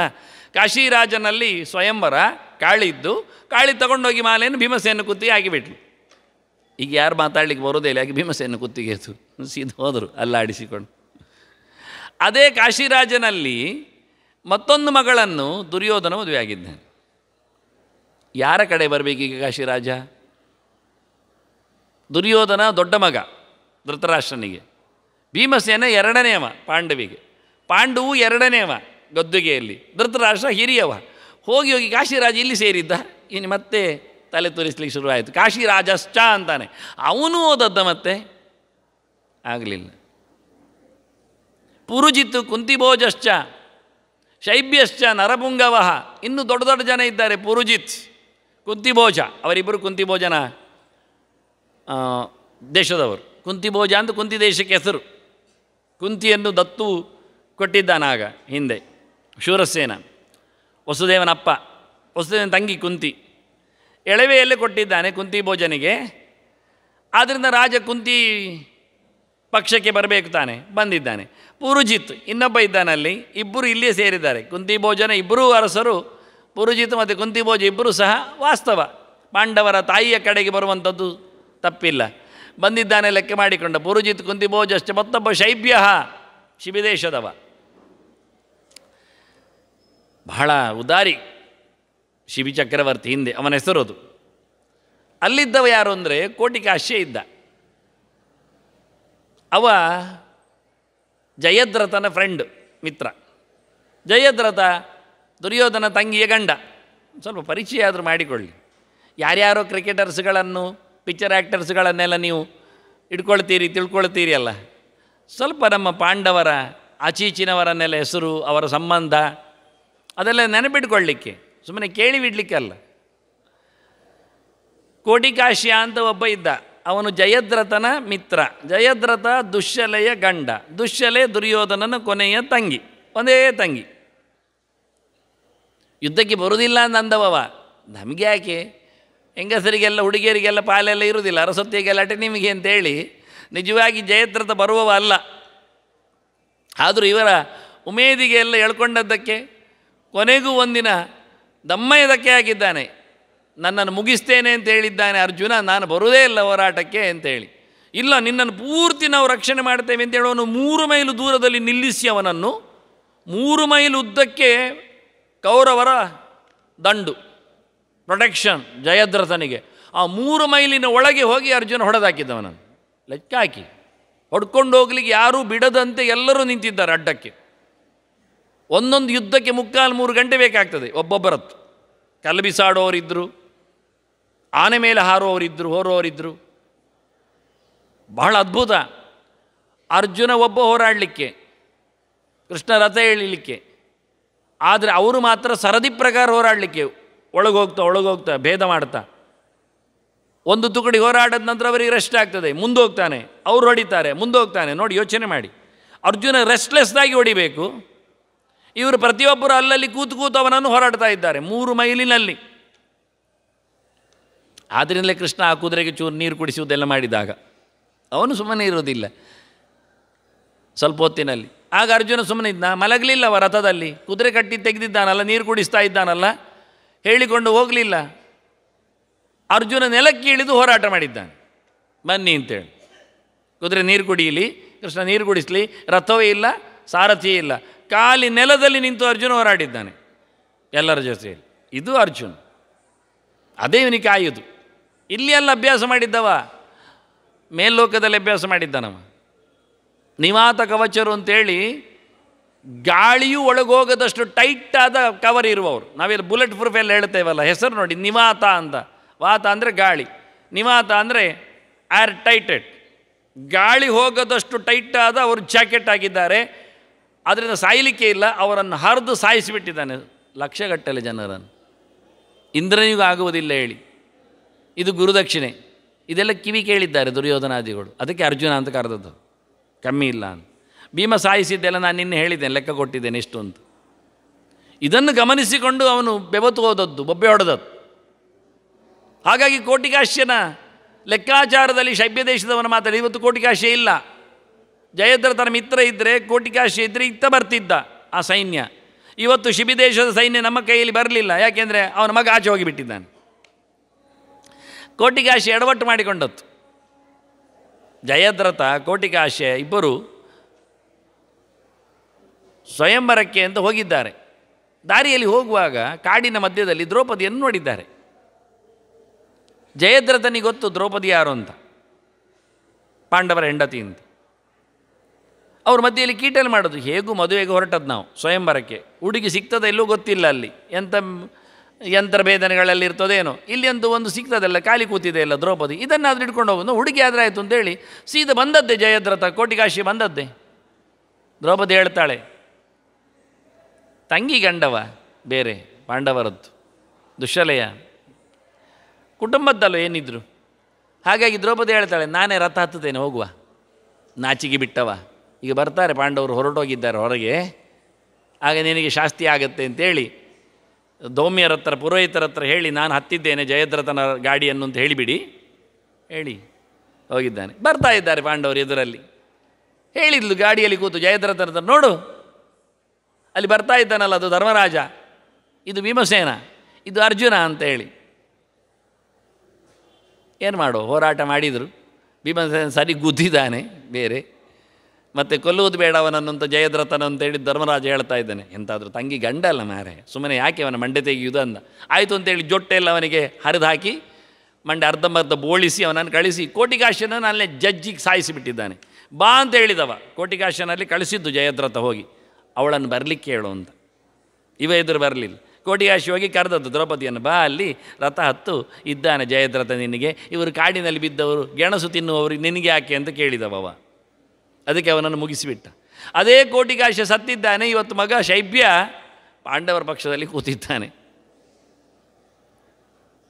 ಇವನಿಗೆ ಒಂದೊಂದು ಸಂಕಟ ಆಗೋದು ಹೇಗಿದೆ ಅಂತ. ಇತಿಹಾಸ ತಿರುಚುತ್ತದೆ ತನ್ನಷ್ಟಕ್ಕೆ. ಅದೇ ಕೋಟಿಕಾಶ್ಯ ಬದುಕಿದ್ರೆ ಇವತ್ತು ಇಲ್ಲಿ ಬರ್ತಿತ್ತು, ಹೋಯಿತು. ಶಿಶುಪಾಲನ ಹಾಗೆ ಒಂದೊಂದು. ಶೈಬ್ಯಶ್ಚ ನರಭುಂಗವ ಯುಧಾಮನ್ಯುಶ್ಚ ವಿಕ್ರಾಂತಃ ಉತ್ತಮೌಜಾಶ್ಚ ವೀರ್ಯವಾನ್. ಇಲ್ಲಿ ಒಬ್ಬೊಬ್ಬರನ್ನು ಗಮನಿಸ್ತಾನೆ. ಯುಧಾಮನ್ಯುಶ್ಚ ವಿಕ್ರಾಂತ, ಭಾರಿ ಪೌರುಷ ಅವನಿಗೆ. ಉತ್ತಮೌಜಾಶ್ಚ ವೀರ್ಯವಾನ್, ಅವನು ಜೋರಿನವ. ಅದೇ ಹಾಗೆ ಪ್ರತ್ಯೇಕ ಹೇಳಿದ್ದು. ಉಳಿದವರಿಗೆಲ್ಲ ಒಟ್ಟು ಹೇಳ್ತಾ ಇದ್ದ ದೊಡ್ಡವರು ಜೋರಿದ್ದಾರೆ ಅಂತ. ಇವರಿಗೆ ಇಂಡಿವಿಜುವಲಿ ಒಬ್ಬೊಬ್ಬರನ್ನು ಗುರುತಿಸಿ ಹೇಳ್ತಾನೆ. ಯಾಕೆಂದರೆ ಅವರಿಬ್ಬರು ದೃಪದನ ಮಕ್ಕಳು, ದೃಷ್ಟದ್ಯುಮ್ನನ ಹಾಗೆ. ಅದಕ್ಕೆ ದೃಷ್ಟದ್ಯುಮ್ನ ಒಬ್ಬನೇ ಸೇನಾಪತಿ ಅಂತ ಹೇಳಿ ಯೋಚನೆ ಮಾಡಬೇಡಿ. ದೃಷ್ಟದ್ಯುಮ್ನಿಗೆ ಸಮನಾದ ದೃಪದನ ಮಕ್ಕಳು ಸುಮಾರು ಜನ ಇದ್ದಾರೆ ಹೋರಾಟ ಮಾಡುವಲ್ಲಿ. ಆದ್ದರಿಂದ ಒಂದೇ ಮನೆಯ ಮಕ್ಕಳನ್ನು ಲೆಕ್ಕ ಹಾಕಲಿಕ್ಕೆ ಮತ್ತೆ ಹೇಳ್ತಾ ಇದ್ದಾನೆ, ಇವರೊಬ್ಬ ಇದ್ದಾನೆ, ಇವನೊಬ್ಬ ಇದ್ದಾನೆ ಅಂತ. ಯುಧಾಮನ್ಯ ಇದ್ದಾನೆ, ಉತ್ತಮೋಜಸ್ಸಿದ್ದಾನೆ, ಬಹಳ ಪರಾಕ್ರಮದವ ಅಂತ ಅರ್ಥ. ಸಿಟ್ಟಿನಲ್ಲಿ ಯುದ್ಧ ಮಾಡುವವಂತ. ಯುದ್ಧ ಮಾಡುವಾಗ ಮೆಲ್ಲಕ್ಕೆ ತಮಾಷೆಯಲ್ಲಿ ಮಾಡಲಿಕ್ಕಿಲ್ಲ. ಯುದ್ಧ ಅಂದರೆ ಜೋರೆ, ಸಿಟ್ಟು ಬರಲೇಬೇಕು. ಎಷ್ಟೇ ಮನ್ಯೋ ಅಂತ ಹೇಳಿಕೊಂಡೆ ಕರೆದೇ ನರಸಿಂಹದೇವರನ್ನು ಯೋಚನೆ ಮಾಡಿಕೊಂಡೇ ಹೋರಾಡಲಿಕ್ಕೆ. ಶತ್ರು ಸಂಹಾರ ದೇವರಿಗೆ ಸಮರ್ಪಿತವಾಗಬೇಕು ಅಂತ. ಅಧರ್ಮವನ್ನು ಮೆರೆಸಿದವರವರು ಅಂತೇಳಿ ಅವರದ್ದು ಸೊಂಟ ಮುಗಿಸಲೇಬೇಕು ಅಂತ. ಕೃಷ್ಣನ ದ್ವೇಷಿಗಳನ್ನು ಮುಗಿಸುವುದರಲ್ಲಿ ತಾತ್ಪರ್ಯ ಇದೆ, ಅದೇ ಧರ್ಮ ಅಂತ ಹೇಳಿ. ಹಾಗೆ ಬಹಳ ಚಂದವಾಗಿ ಒಬ್ಬೊಬ್ಬರನ್ನು ಗಮನಿಸಿ ಗುರುತಿಸಿ 11 ಜನರ ಹೆಸರು ಪ್ರತ್ಯೇಕ ಹೇಳಿದ. ಇನ್ನು ಯೋಚನೆ ಬಂತವನಿಗೆ, ಇವರೆಲ್ಲ ಗೆಲ್ತಾರೆ ಹೇಳಿದ್ದಲ್ಲ, ಹೌದು, ಮತ್ತು ಗೆಲ್ಲಿಕ್ಕೆ 18 ಬೇಡವಾ? ಬೇಕಲ್ಲ. ಮತ್ತೆ ಜಯ ಅಂದರೆ 18 ಸಂಖ್ಯೆಯ ಲೆಕ್ಕಾಚಾರ. ಅವರ್ಗೀಯ ವ್ಯಂಜನಗಳಿಗೆ ಬೇರೆ ಲೆಕ್ಕ, ಅದು ಯಾದಿಂದ ಹಿಡಿದು ಎರಲವ ಶಶಸಹ ಅಂತ 8, ಅದರಿಂದ ಯಾ ಎನ್ನುವುದು 1. ಮತ್ತು ವರ್ಗೀಯದಲ್ಲಿ 3 ಲೆಕ್ಕಾಚಾರ ಉಂಟು. 9 ನಿಲ್ಲಿಸಲಿಕ್ಕೆ ಕಕ ಗಂಗ ಚಚ ಜ ಅಲ್ಲಿ ಆಯಿತು 9, ಮತ್ತು ಟಟಡನ ತತದ 9, ಪಪ ಪಪಮ ಆಯಿತು. ಇದು 3 ವರ್ಗೀಯ ವ್ಯಂಜನದಲ್ಲಿ. ಆದ್ದರಿಂದ ಜ ಎಷ್ಟು ಬಂತು? 8 ಆಯಿತು. ಕ ಖ ಗ ಗಂಗ ಚ ಚ ಜ. ಜ ಅಂದರೆ 8, ಯಾ ಅಂದರೆ 1. ಅದನ್ನು ವಿಪರೀತವಾಗಿ ಓದಲಿಕ್ಕೆ ಕ್ರಮ.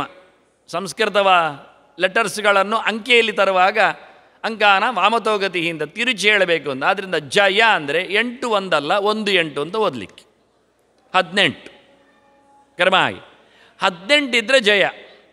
ಆದ್ದರಿಂದ 18 ಅಧ್ಯಾಯದ ಗೀತೆ, 18 ಪರ್ವದ ಭಾರತ.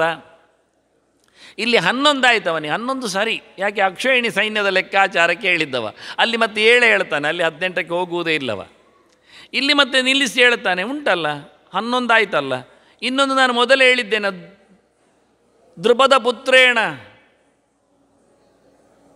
ತವ ಶಿಷ್ಯೇಣ ಧೀಮತ ಹೇಳಲಿಲ್ವ? ದೃಷ್ಟದ್ಯುಮ್ನ ಲೆಕ್ಕ ತಪ್ಪಿತ ಕೂಡಿಸಿ 12 ಆಯ್ತು. ಹಾಗಾದರೆ ಮತ್ತೆ ಸೌಭದ್ರಹ ಅಂತಾನೆ. ಸುಭದ್ರೆಯ ಮಗ, ಯಾದವರ ಮಗಳು ಸುಭದ್ರೆ, ಅಲ್ಲಿನ ಮಗ ಅಭಿಮನ್ಯು ಇದ್ದಾನೆ. ಅರ್ಜುನನ ಸುಭದ್ರೆಯಲ್ಲಿ ಹುಟ್ಟಿ ಬಂದವ, ಅವನೇನು ಕಮ್ಮಿ ಲೆಕ್ಕವ ಅಂತಾನೆ. ಸೌಭದ್ರ. ಮತ್ತು ದ್ರೌಪದಿಯಲ್ಲಿ ಹುಟ್ಟಿದವರು ಬೇಡವಾ? ಸುಭದ್ರೆಯಲ್ಲಿ ಮಾತ್ರ ಹುಟ್ಟಿದವರ? ದ್ರೌಪದಿಯ ಅಷ್ಟ ಅಂದ. ಅವರು ಇದ್ದಾರಪ್ಪ 5 ಜನ. ಯಾರು 5 ಜನ? ಅವರು ಪಾಂಡವರ 5 ಮಕ್ಕಳು, ದ್ರೌಪದಿ 5 ಮಕ್ಕಳು. ದ್ರೌಪದಿ ಗೊತ್ತು ನಮಗೆ, ಪಾಂಡವರು ಗೊತ್ತು. ಒಂದೊಂದಕ್ಕೆ ಒಂದೊಂದಾದರೂ ಮಕ್ಕಳು ಬೇಡವಾ? ಗೊತ್ತಾಗೋದು ಬೇಡವಾ?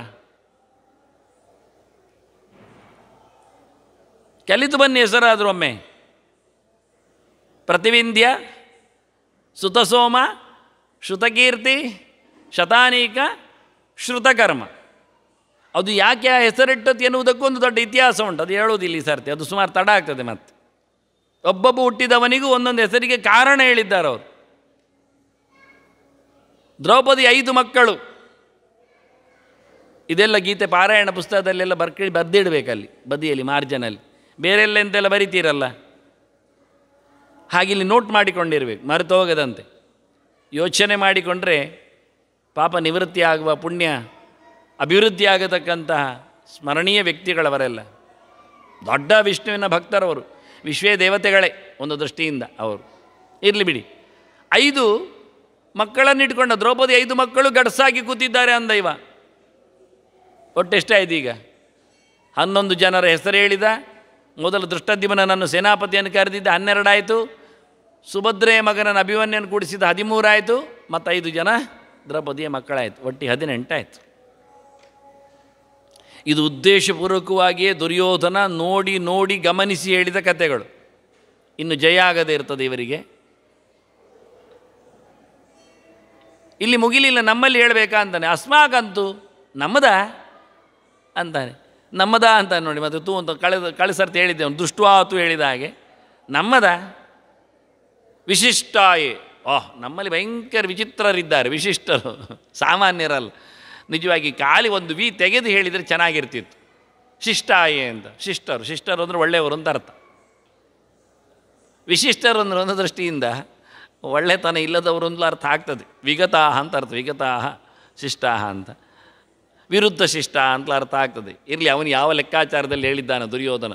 ವಿಶಿಷ್ಟರು ಕೆಲವೊಮ್ಮೆ ಅದೊಂದು ವಿಶಿಷ್ಟ ಮಾರೇರೆ ಅಂತೇವೆ. ವಿಶಿಷ್ಟ ಅದೊಂದು ಪ್ರತ್ಯೇಕ ಅಂತ, ಸಾಮಾನ್ಯವಾಗಿಲ್ಲ ಅಂತ, ಎಬ್ನಾರ್ಮಲ್ ಹೇಳುವ ಕಂಡೀಷನನ್ನು ಹೇಳಿಕೊಳ್ಳುವ ಹಾಗೆ ಒಂದು ದೃಷ್ಟಿಯಿಂದ. ಹಾಗೆ ನಮ್ಮಲ್ಲಿ ವಿಶಿಷ್ಟರಿದ್ದಾರೆ ಅಂತಾನೆ. ಒಂದೊಂದು ಪ್ರತ್ಯೇಕ, ಒಂದಕ್ಕೊಂದಕ್ಕೆ ಸಂಬಂಧ ಇಲ್ಲದ ಹಾಗೆ ಉಂಟು. ಅಸ್ಮಾಕಂತೂ ವಿಶಿಷ್ಟಾಯೇ ತಾನು ನಿಬೋಧ.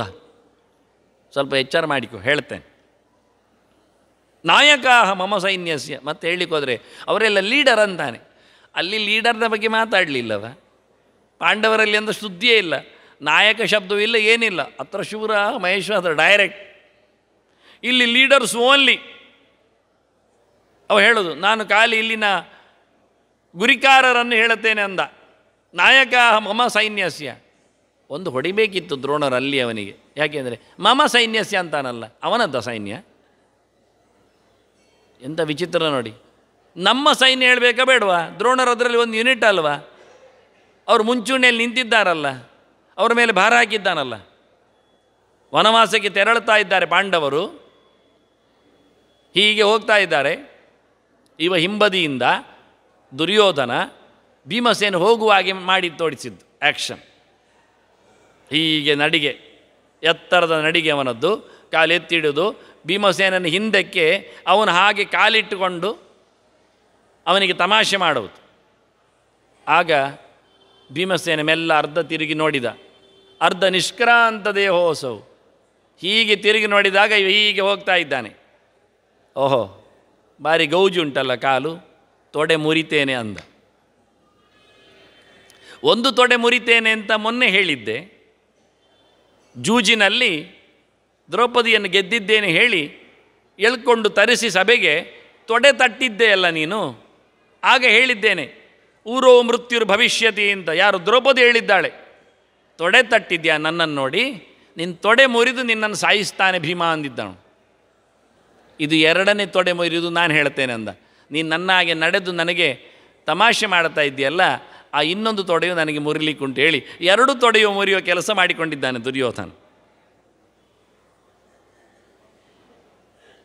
ಇದಾವತ್ತು ನಡೆದ ಘಟನೆ ಸಭೆಯಲ್ಲಿ. ಹಿಂದೆ ವನವಾಸಕ್ಕೆ ತೆರಳಿದಾಗ. ಆದ್ದರಿಂದ ಇಲ್ಲಿ ನಾಯಕ ಮಮ ಸೈನ್ಯಸ್ಯ ಅಂತಾನೆ. ಈಗ ನನ್ನದು ಅಂತ ಹೇಳ್ತಾ ಇದ್ದಾನೆ ಕೂತ್ಕೊಂಡು. ಆಗ ದ್ರೋಣರಲ್ಲಿ ಗಮ್ಮಯ್ಯ ಹಾಕಿ ಕಾಲಿಡಿದಿದ್ದಾನೆ. ತೊಡೆ ಮುರಿತೇನೆ ಅಂದಾಗ ದಮ್ಮಯ್ಯ ದ್ರೋಣರೇ, ಯುದ್ಧ ಆದರೆ ನೀವು ನಮ್ಮನ್ನು ಕಾಪಾಡಿ ಅಂತ. ಕಾಲಿಡಿದಕ್ಕೆ ದ್ರೋಣಾಚಾರ್ಯರು ಆಯಿತು ಅಂತಾರೆ, ಭರವಸೆ ಕೊಟ್ಟಿದ್ದಾರೆ. ಈಗ ಹೋಗಿ ಹೇಳ್ತಾನೆ ದ್ರೋಣರ ಹತ್ರ, ನನ್ನ ಸೈನ್ಯದ ಗುರಿಕಾರರ ಬಗ್ಗೆ ಕೇಳಿರಿ ಅಂತಾನೆ. ಎಂಥ ಹಾಮಿಕೆ ನೋಡಿ ಅವನದ್ದು. ನಮ್ಮ ಅಂತ ಹೇಳಬೇಕು, ಇಲ್ಲಾದರೆ ಮಮ ಅನ್ನೋದು ಬಾಯಿ ಮುಚ್ಚಿ ಆದರೆ ಇಟ್ಟು ಹೇಳ್ಬೋದು. ಸೈನ್ಯಸ್ಯ ಸಾಕು, ಸೈನ್ಯಸ್ಯ ನಾಯಕ, ಸೇನಾ ನಾಯಕ ಸರಿ. ಬೇಕೆಂದಲೇ ಮಮ ಸೈನ್ಯಸ್ಯ ನಾಯಕ ಮಮ ಸೈನ್ಯಸ್ಯ ಸಂಜ್ಞಾರ್ಥಂ ತಾನು ಭ್ರಮೀಮಿತೆ. ನಿಮಗೆ ನೆನಪಾಗಲಿ ಅಂತ ಹೇಳ್ತೇನೆ. ಹೇಳೋದು ಅವ್ರಿಗೆ ಮರೆತೋಗಿದೆ ಪಾಪ. ಅಜ್ಜ ಅಲ್ಲ ಇವನ ಪ್ರಕಾರದಲ್ಲಿ. ಅವರನ್ನಿಟ್ಟು ಹೋರಾಡ್ತಾ ಇದ್ದಾನೆ. ಆಗ ಅವರಿಗೆ ಮುದುಕ ಯೋಚನೆ ಬರುವುದಿಲ್ಲ. ಈಗ ಅವರಿಗೆ ನಿಮಗೆ ನೆನಪಿಗೋಸ್ಕರ ಹೇಳ್ತೇನೆ, ನಿಮಗೆ ಸೂಚನೆ ಕೊಡ್ತೇನೆ, ಒಂಚೂರು ನೆನಪಿರಲಿ ಅವರನ್ನು ಹೇಳಿಯಾ ಅಂತಾನೆ. ಭವಾನ್ ದ್ರೋಣಾಚಾರ್ಯ ಹೇಳ್ತಾನೆ, ನೀವೊಂದುಂಟೆ ನೋಡಿ. ದ್ರೋಣರ ಹತ್ರ ಹೇಳುವಾಗ ಅವರನ್ನು ಮೊದಲಿಗೆ ಹೇಳಿದ ಭೀಷ್ಮಾಶ್ಚ, ಮತ್ತು ಭೀಷ್ಮರನ್ನಂದ. ಭೀಷ್ಮರಲ್ಲಿ ಬಂದರೆ ಮೊದಲು ಅವರನ್ನಂತಾನೆ, ಮತ್ತು ದ್ರೋಣರನ್ನಂತಾನೆ. ಯಾರಿಗೆ ಹೇಗೆ ಬೇಕೋ ಹಾಗೆ ಮಾತಾಡ್ತಾನೆ. ಯಾರಿಗೆ ಇಂಪಾರ್ಟೆನ್ಸ್ ಕೊಡೋದು ಗೊತ್ತಿಲ್ಲ ಅವನಿಗೆ. ಭೀಷ್ಮ ಹಿರಿಯ ಹೋರಾಳು, ಸೇನಾಪತಿ ಆಗಿದೆ ಈಗಾಗಲೇ. ಸೇನಾಪತಿಯಲ್ಲಿ ಅಭಿಷಿಕ್ತನಾಗಿ ಬಂದಿದ್ದಾನೆ, ಹೋರಾಟ ಮಾಡುತ್ತೇನೆ ಅಂದಿದ್ದಾನೆ. ನಿಜವಾಗಿಯೂ ಭೀಷ್ಮ 10 ದಿನ ಹೋರಾಟ ಮಾಡಿದ್ದಾನೆ. ಅಷ್ಟು ಯಾರು ಮಾಡಲಿಲ್ಲ. ಅರ್ಧವಾಸಿ ಮಾಡಿದ್ದು ದ್ರೋಣ 5 ದಿನ ಹೋರಾಟ ಮಾಡಿದ್ದು. ಅದು ನಿಮಗೆ ಗೊತ್ತಿಲ್ಲ ಬಿಡಿ. ಆದರೆ ಭೀಷ್ಮನ ಪೌರುಷ ಗೊತ್ತು. ಅವನು 300-400 ವರ್ಷ ಕಲಿತಿದ್ದವ. ಪರಶುರಾಮನಲ್ಲೇ 106 ವರ್ಷ ಕಲಿತವ. ದ್ರೋಣ 12 ವರ್ಷ ಕಲಿತವ ಎದುರಲ್ಲೇ. ಅದು ಗೊತ್ತುಂಟು ಅವನಿಗೆ. ಇವ ಭೀಷ್ಮ ತಮ್ಮ ಹಿರಿಯ ವಂಶದವ, ಕ್ಷತ್ರಿಯ. ಇವ ದ್ರೋಣ ಬ್ರಾಹ್ಮಣ. ಹೋರಾಟದಂಗಳದಲ್ಲಿ ದೊಡ್ಡ ಸಂಗತಿ ಅಲ್ಲ ದ್ರೋಣ. ಆದರೆ ಗುರುಗಳು ಅಂತೇಳಿ ಮುತ್ಸುದ್ದಿತನದಿಂದ ತನ್ನ ವಂಶದ ಹಿರಿಯರನ್ನು ಆಚೆಗಿಲ್ಲಿಸಿ ಅವರಿಗೆ ಖುಷಿಯಾಗಲಿ ಹೇಳಿ ನೀವಿದ್ದೀರಲ್ಲ ನಾಯಕರು ಅಂತೇಳಿ ತಮಾಷೆ ಮಾಡ್ತಾನೆ. ಯಾಕೆಂದರೆ ನೀವು ಬ್ರಾಹ್ಮಣರು ಎಂಥ ನಾಯಕರು ನಮ್ಮ ಹೋರಾಟದಂಗಳದಲ್ಲಿ? ಹೇಳಿಕೊಡ್ಲಿಕ್ಕೆ ಅವರು ಬೇಕು, ಹೊಡೆದಾಡಲಿಕ್ಕೆ ಅವರು ಬರಬಾರ್ದು. ಕ್ರಮ ಹಾಗೆ ಬರುವುದೂ ಇಲ್ಲ ಅವರು. ಮತ್ತೆ ಪಾಠ ಮಾಡಲಿಕ್ಕೆ ತೊಂದರೆ ಇಲ್ಲ, ಮತ್ತು ಹೊಡೆದಾಟದಲ್ಲೇ ಅವರಿಲ್ಲ. ಆದ್ದರಿಂದ ಇಲ್ಲದವರನ್ನು ಲೆಕ್ಕ ಹಾಕಿದ್ದೇನೆ ಅಂತ ಹೇಳಿಕೊಂಡು ತಮಾಷೆ ಮಾಡಲಿಕ್ಕೆ ಭವಾನ್ ಭೀಷ್ಮಶ್ಚ ಕರ್ಣಶ್ಚ. ಭೀಷ್ಮರನ್ನು ಹೇಳಿದ, ಬಿಡಲಿಕ್ಕಿಲ್ಲಲ್ಲ ಅವರನ್ನು. ಅವನು ಯಾವತ್ತೂ ಗೊತ್ತು ಭೀಷ್ಮರ ಲೆಕ್ಕಾಚಾರ್ಯನು. ಮಧ್ಯಸ್ಥ ಸತತಂ ಭೀಷ್ಮ ದ್ರೋಣಪುತ್ರೋ ಮಯಿ ಸ್ಥಿತಃ. ಇದು ದುರ್ಯೋಧನ ಲೆಕ್ಕಾಚಾರ. ಎಂತಾದರೂ ಹೆಚ್ಚು ಕಡಿಮೆ ಆದರೆ ಅವನು ಹೇಳೋದು ಡಾಳಾಗಿ ಹೇಳ್ತಾನೆ. ಅರಮನೆ ಸೀಕ್ರೆಟ್ ಏನು ಕೇಳಿದರೆ, ಭೀಷ್ಮ ಯಾವಾಗಾದರೂ ಆಚೆಗೂ ವಾಲುವುದಿಲ್ಲ, ಈಚೆಗೂ ಬೀಳುವುದಿಲ್ಲ. ಅವನದ್ದು ಯಾವತ್ತು ಪ್ರಿನ್ಸಿಪಲ್ ನಡುವೆ, ತಪ್ಪುವುದಿಲ್ಲವ, ಸಿಗಿ ಬೀಳುವುದಿಲ್ಲ. ಇದು ಅಂಡರ್ಸ್ಟ್ಯಾಂಡ್ ಆಗಿ ಭಾಳ ಅದ್ಭುತವಾಗಿ ಕಲಿತು ಬಿಟ್ಟಿದ್ದಾನೆ ಭೀಷ್ಮರ ಧೋರಣೆ ಏನು ಅಂತ. ಭೀಷ್ಮರು ಅತ್ತ ಪಾಂಡವರಿಗೂ ವಾಲುವುದಿಲ್ಲ, ಇತ್ತ ಕೌರವರಿಗೂ ಬರುವುದಿಲ್ಲ ಅವರು. ಆದ್ದರಿಂದ ದ್ರೌಪದಿಯ ಬಟ್ಟೆ ಹಿಡಿಯುವಾಗಲೂ ಸುಮ್ಮನೆ ಕೂತ್ರವರು. ದ್ರೌಪದಿಯ ಕೇಳ್ತಾಳೆ, ಏ ಮುದುಕ, ಅನ್ಯಾಯ ಆಗ್ತಾ ಉಂಟಲ್ಲ, ಇದು ಮುದುಕವ, ಇದು ಸಭೆಯ, ಎಂಥದ್ದು ಕೇಳ್ತಾಳೆ. ಧರ್ಮರಾಜಸ್ತು ಪ್ರಶ್ನೆಸ್ಮಿನ್ ಪ್ರಮಾಣಮಿತಿ ಮೇಮತಿ. ಅವ ಹೇಳೋದು, ಅದು ಧರ್ಮರಾಜ ಅಲ್ವಾ ಉತ್ತರಕ್ಕೆ ಅಂತ ಹೇಳಿಬಿಟ್ಟ. ಕೇಳಿದ್ದು ಯಾರ ಹತ್ರ, ಅವ್ರು ಕೊಡಬೇಕ ಬೇಡ ಉತ್ತರ? ಅವಳು ಕೇಳಿದಳು, ನೀನು ಹಿರಿಯ ಅಲ್ವಾ, ಇದು ಸಭೆ ಅಲ್ವಾ, ಇದು ನೀವು ಆಯೋಜಿಸಿದ್ದಲ್ಲ, ವಂಶದ ಹಿರಿಯರು ಬೇರೆ. ಅಷ್ಟು ಜೋರು ಮಾಡಿದ್ದಾಳೆ. ಸಭಾ ಯತ್ರ ನ ಸಂತಿ ವೃದ್ಧ ನತೆ ವೃದ್ಧ ಯೇ ನ ವದಂತಿ ಧರ್ಮಂ ನಾಸೋ ಧರ್ಮ ಯತ್ರ ನ ಸತ್ಯಮಸ್ತಿ ನ ಸತ್ಯಮೇ ಛಲೇನಾನ ವಿದ್ಧಂ. ಧರ್ಮ ಹೇಳಿದವರು ಮುದುಕರಿಲ್ಲದು ಸಭೆಯ, ಸತ್ಯ ಹೇಳದ್ದು ಆಗ್ತದ ಕೇಳಿ ಜೋರು ಮಾಡಿದ್ಲು ಅವಳು. ಮಾತಾಡಲಿಲ್ಲ ಆದರೂ ನುಣುಚಿಕೊಂಡ. ಕೌರವರನ್ನು ಬದುಕಿಸ್ಲಿಕ್ಕೋಸ್ಕರ ಉತ್ತರ ಹೇಳಿದಾಗಲೂ ಇಲ್ಲ, ಉತ್ತರ ಆಗಲಿಕ್ಕೂ ಇಲ್ಲ. ಧರ್ಮರಾಜನ ಹತ್ರ ಕೇಳು ಅಂತ ಬಾಯಿ ಮುಚ್ಚಿದ. ಇದು ಭೀಷ್ಮ. ಇದನ್ನು ಕಲಿತಿದ್ದ, ಹೇಳಿದವ. ಯಾವಾಗಲೂ ಭೀಷ್ಮನ ಮಧ್ಯದಲ್ಲಿದ್ದ. ಎಂತ ಮಾಡುವ ಈಗ, ಒಂದು ಕೆಲಸ ಮಾಡ್ತೇನೆ ಅಂದ. ದ್ರೋಣಪುತ್ರ ಮಯಿ ಸ್ಥಿತಃ ಅಂದ. ನಾನು ಅಶ್ವತ್ಥಾಮನನ್ನು ಪ್ಯಾಕ್ ಮಾಡಿದ್ದೇನೆ, ಅವನಿಗೆ ಹಾಲು ಕುಡಿಸಿದ್ದೇನೆ, ತಲೆ ಹಾಳು ಮಾಡಿದ್ದೇನೆ, ಇನ್ನು ನಾವು ಬಿಡುವುದಿಲ್ಲ. ಒಂದು ಹಾಲು ಕುಡಿದ್ರಿಯಾ ಅದು ನೆತ್ತರಲ್ಲಿ ಸೇರಿಕೊಂಡಿತ, ಮತ್ತೆ ನಿಮಗೆ ಯಾವ ಕಾಲದಲ್ಲಿ ಈ ಜನ್ಮದಲ್ಲಿ ಹೊರಗೆ ತೆಗಲಿಕ್ಕೆ ಬರುವುದಿಲ್ಲ. ಪೂರ ನೆತ್ತರು ತೆಗೆದು ಆಯಿಲ್ ಚೇಂಜ್ ಮಾಡಿದಾಗೆ, ಟ್ಯಾಂಕಿ ಚೇಂಜ್ ಮಾಡಿದಾಗೆ, ಕ್ಲೀನ್ ಮಾಡಿದಾಗೆ ನಮ್ಮ ಬಾಡಿಯಲ್ಲಿ ನೆತ್ತರನ್ನು ಪೂರ ತೆಗೆದು ಸರಿ ಮಾಡಲಿಕ್ಕೆ ಆಗ್ತದೆ? ಒಂದು ಚೂರು ಪಸೆ ಇಲ್ಲದಂತೆ ನೆತ್ತರು ಶೀಂಟಿ ತೆಗೆದು ಮತ್ತೆ ಹೊಸ ತುಂಬಿಸುವುದು ಇಂಪಾಸಿಬಲ್, ಆಗುವುದಿಲ್ಲ. ಗೊತ್ತುಂಟು ಅವನಿಗೆ. ಆದರೆ ನಾನು ಅಶ್ವತ್ಥಾಮನಿಗೆ ಚಂದ ಮಾಡಿ ಹಾಲು ಕುಡಿಸಿ ಮಂಟೆ ಹಾಳು ಮಾಡಿ ಆಗಿದೆ. ಇನ್ನು ಆಚೆ ಹೋಗುವುದಿಲ್ಲ, ನನ್ನ ಕೈಯಲ್ಲಿದ್ದಾನೆ. ಒಳ್ಳೆ ಪ್ಯಾಕೇಜ್. ಅಶ್ವತ್ಥಾಮ ಮೈ ಸ್ಥಿತಃ. ಅಶ್ವತ್ಥಾಮ ಇದ್ದು ಬಿಟ್ಟರೆ ಮಗನ ಮೇಲೆ ಭಾರಿ ಪ್ರೀತಿ ದ್ರೋಣರಿಗೆ. ಈಚೆ ಬರ್ತಾರೆ.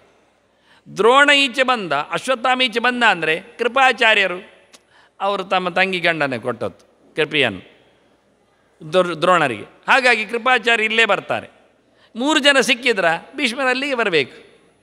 ನೋಡಿ ಹೇಗೆ ಒಬ್ಬರಿಂದ ಹಿಡಿದು ಸೊಂಟ ಹಿಡ್ಕೊಂಡು ಕಚ್ಚೆ ಹಿಡ್ಕೊಂಡು ಹೇಳ್ಕಂತ ಕ್ರಮ ಹೇಗೆ ಉಂಟು ನೋಡಿ, ಎಷ್ಟು ಚಂದ ಮಾಡಿ ಅಂತ. ಅಶ್ವತ್ಥಾಮನನ್ನು ಹಿಡಿದು ಬಿಟ್ಟ. ಅಶ್ವತ್ಥಾಮನ ಮೇಲೆ ವ್ಯಾಮೋಹವುಳ್ಳ ದ್ರೋಣರು ಸಿಕ್ಕಿಬಿದ್ದರು. ದ್ರೋಣರೊಟ್ಟಿಗೆ ಸಂಬಂಧಿ ಕೃಪಾಚಾರ್ಯ ಸೇರಿದರು.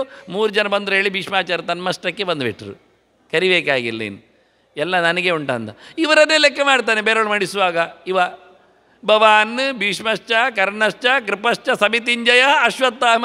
ಇದೇ ಗುಂಪುಗಳು ಕಳೆದು ಹೋಗದವರನ್ನೇ ಲೆಕ್ಕ ಹೇಳಿದ್ದವ. ಮತ್ತೆ ನೋಡಲಿಕ್ಕೆ ನಾಯಕ, ಇವರು ನಾಯಕರವನಿಗೆ. ಒಂದು ಆಚೆ ವಾಲಿದ್ರೆ ಎಲ್ಲ ಆಚೆ ಹೋಗ್ತದೆ. ಆದರೆ ವಾಲದಂತೆ ಅಶ್ವತ್ಥಾಮನ ಬೀದಿಟ್ಟಿದ್ದಾನೆ. ಕೊನೆಗೂ ಅಶ್ವತ್ಥಾಮ ಹೇಳ್ತಾನೆ, ದುಶ್ಯಾಸನ ಹರಿದು ಹೋಗಿ ನೆತ್ತರು ಚೆಲ್ಲಿ ಬಿದ್ದಾಗ ಎಲ್ಲರೂ ಓಡಿ ಹೋಗಿದ್ದಾರೆ, ಕರ್ಣ ಓಡಿ ಹೋಗಿದ್ದಾನೆ. ಭೀಮಸೇನ ಕೇಳ್ತಾನೆ, ಯಾರಾದರೂ ಇದ್ದರೆ ಬನ್ನಿ ಮಾರಾಯರ, ರಕ್ಷಣೆ ಮಾಡ್ತೀರಾ? ದುಶ್ಯಾಸನ ಬೇಕೆ ನಿಮಗೆ? ಬನ್ನಿ. ಯಾರು ಬರ್ತಾರೆ? ಎದೆ ಹರಿದಾಗ್ತಾನವ, ಕೈ ಕಿತ್ತು ತೆಗೆದಿದ್ದಾನೆ. ತಲೆಮುಡಿ ಮುಟ್ಟಿದ್ದಕ್ಕೆ ದ್ರೌಪದಿ ಇದ್ದು ಇಡೀ ಭುಜ ತೋಳು ಕಿತ್ತಿದ್ದು, 2 ತೋಳು ಕಿತ್ತೆಸೆದಿದ್ದಾನೆ. ಮತ್ತು ಅವನ ಹೆಂಡತಿ ರಣಾಂಗಣಕ್ಕೆ ಬಂದಾಗ ಕೈ ಸಿಕ್ಕಿ ಕೂಗ್ತಾ ಇದ್ಲು, ಎಲ್ಲಿದ್ದಾನೆ ಅಂತ.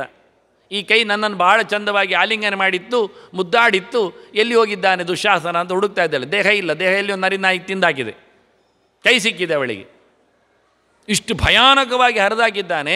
ಆಗ ಅಶ್ವತ್ಥಾಮ ಹೇಳ್ತಾನೆ ದುರ್ಯೋಧನ ಹತ್ರ, ಯುದ್ಧ ಸಾಕು ಅಂತ. ಯುದ್ಧ ಸಾಕು ಅಂದರೆ ದುರ್ಯೋಧನ ಹೇಳ್ತಾನೆ, ಯಾರು ನಿಲ್ಲಿಸುವುದು ಯಾರು? ನಾನು ನಿಲ್ಲಿಸ್ತೇನೆ ಅಂದ. ಅಶ್ವತ್ಥಾಮ ಹೇಳ್ತಾನೆ, ನಾನು ನಿಲ್ಲಿಸ್ತೇನೆ, ನಾನು ಬೇಡ ಹೇಳ್ತೇನೆ, ನಾನು ಹೋರಾಟವನ್ನು ನಿಲ್ಲಿಸ್ತೇನೆ, ನೀನು ಬೇಡ ಹೇಳು ಅಂತ. ಸಾಕು ಹೇಳು. ಕೇಳಲಿಲ್ಲ ದುರ್ಯೋಧನ, ಕೇಳಲಿಲ್ಲ. ಕೃಷ್ಣ ಹೋರಾಡ್ತೇನೆ ಅಂದ. ಕೃಷ್ಣ ಇಲ್ಲ ಮಾರಾಯ, ಕೃಷ್ಣ ಸಂಧಾನಕ್ಕೆ ಬಂದವ, ಜನಾರ್ದನೋ ನೈವ ವಿರೋಧಮಿಚ್ಛತಿ. ಅವನೇನಾಗಬೇಕು? ಏನಿಲ್ಲ, ಪಾಂಡವರ ಸೊತ್ತು ಕೊಟ್ಟು ಬಿಡು, ಹೋರಾಟ ಇಲ್ಲಿಗೆ ಮುಂದೋಗಲಿ. ಭೀಷ್ಮನು ಹೇಳಿದ್ದ 10 ದಿನದಲ್ಲಿ ಹೋರಾಟದ ಮಾಡಿ ಬಿದ್ದ ಭೀಷ್ಮನು ಹೇಳ್ತಾನೆ, ನಾಳೆಯಿಂದ ನಿಲ್ಲಿಸಿ, ನನ್ನದೇ ಕೊನೆಯಾಗಲಿ, ನೀವು ಆರಾಮವಾಗಿ ಮಕ್ಕಳು ಇರಲಿ ಅಂತ. ಕೇಳಲಿಲ್ಲ. ಆದ್ದರಿಂದ ಅಶ್ವತ್ಥಾಮ ಯಾವತ್ತೂ ಚೇಂಜ್ ಆಗ್ತಾನೆ ಗೊತ್ತಿಲ್ಲ. ಅದು ಗಟ್ಟಿ ಇಟ್ಕೊಳ್ಳಿಕ್ಕೆ ನೋಡ್ತಾ ಇದ್ದಾನೆ. ಅದನ್ನು ಭಾಳ ಚೆನ್ನಾಗಿ ಹೇಳಿದ್ದಾನೆ. ಭವಾನ್ ಭೀಷ್ಮಶ್ಚ ಹೇಳಿದ ನಂತರ ಕರ್ಣಶ್ಚ ಅಂದ. ಬಹಳ ಆಪ್ತವ. ಆದರೆ ಭೀಷ್ಮ ಇದ್ದಲ್ಲಿ ಬರೋದಿಲ್ಲವ, ಅದು ಎಣ್ಣೆ ಸೀಗೆ ಇದ್ದಾಗೆ. ಅದೂ ಆಗಿ ಹೋಗಿದೆ.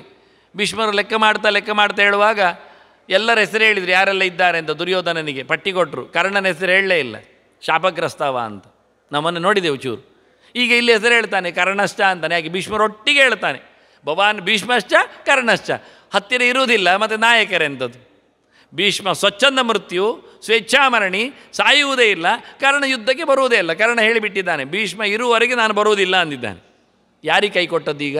ದುರ್ಯೋಧನನಿಗೆ. ಆದರೂ ನಂಬಿ ಹೇಳ್ತಾನೆ ನಾಯಕರು ಅಂತ. ಕರ್ಣ ಬರಲೇ ಇಲ್ಲ, ಹೋರಾಟದ ಅಂಗಳಕ್ಕೆ ಇಳಿಲಿಲ್ಲ. ಕೃಷ್ಣನು ಗಮ್ಮತ್ತು ಮಾಡಿದ್ದಾನೆ ಕರ್ಣನಲ್ಲಿ ಬಂದು. ಕರ್ಣ, ಒಂದು ವಿಷಯ ಗೊತ್ತಾಯ್ತು ಅಂತ, ನಿನ್ನನ್ನು ರಥದಲ್ಲಿ ಲೆಕ್ಕಾಚಾರ ಮಾಡದಿದ್ದದ್ದಕ್ಕೆ ನಿನಗೆ ಕೋಪ ಬಂದು ಭೀಷ್ಮರು ಇರುವವರೆಗೆ ಹೋರಾಡುವುದಿಲ್ಲ ಹೇಳಿದೆ ಅಂತೆಲ್ಲ. ಹೌದು, ನಮ್ಮ ಪಾಳ್ಯಕ್ಕೆ ಬಂದುಬಿಡ್ತೀಯಾ ಅಷ್ಟು ಸಮಯ ಹೇಳೋದು? ಗಮ್ಮತ್ತಿರ. ಒಟ್ಟು ಹೋರಾಡಿದರೆ ಸರಿ ನಿನಗೆ ಅಲ್ವಾ? ನಮಗೆ ಬಾ, ಪಾಂಡವರ ಪಕ್ಷಕ್ಕೆ ಬಾ. ಹೇಗೂ ಹೇಳಿದ್ದೆ ನಿನಗೆ, ಪಾಂಡವರ ನಿನ್ನ ಅಣ್ಣ ಅಂತ ನಿನಗೆ ಗೊತ್ತುಂಟು ವಿಷಯ. ನಾನು ಯಾರಿಗೂ ಸೀಕ್ರೆಟ್ ಹೇಳಲಿಕ್ಕೆ ಹೋಗಲಿಲ್ಲ. ನೀನು ಇಲ್ಲಿಗೆ ಬಂದುಬಿಡು, ಹೋರಾಡಬೇಡುವ ನಾವು. ಬೇಡ ಅಂದ. ದುರ್ಯೋಧನನಿಗೆ ಬೇಜಾರಾಗ್ತದೆ ಅಂದ. ಮತ್ತೆ ಖಾಲಿ ಮಿತ್ರದ್ರೋಹ ಆಗಬಾರ್ದು ಒಂದೇ ಒಂದು ನೆನಪಿನಲ್ಲಿ ದುರ್ಯೋಧನ ನೋಡಿ, ಕೊನೆಗೂ ಕರ್ಣ ಮಿತ್ರದ್ರೋಹಿಯೇ. ಯಾಕೆಂದರೆ ತಾನು ಯಾರು ಅಂತ ಹೇಳಲೇ ಇಲ್ಲ ದುರ್ಯೋಧನನಿಗೆ ಸಾಯೋವರೆಗೆ. ಇದು ಮಿತ್ರದ್ರೋಹ ಅಲ್ವಾ?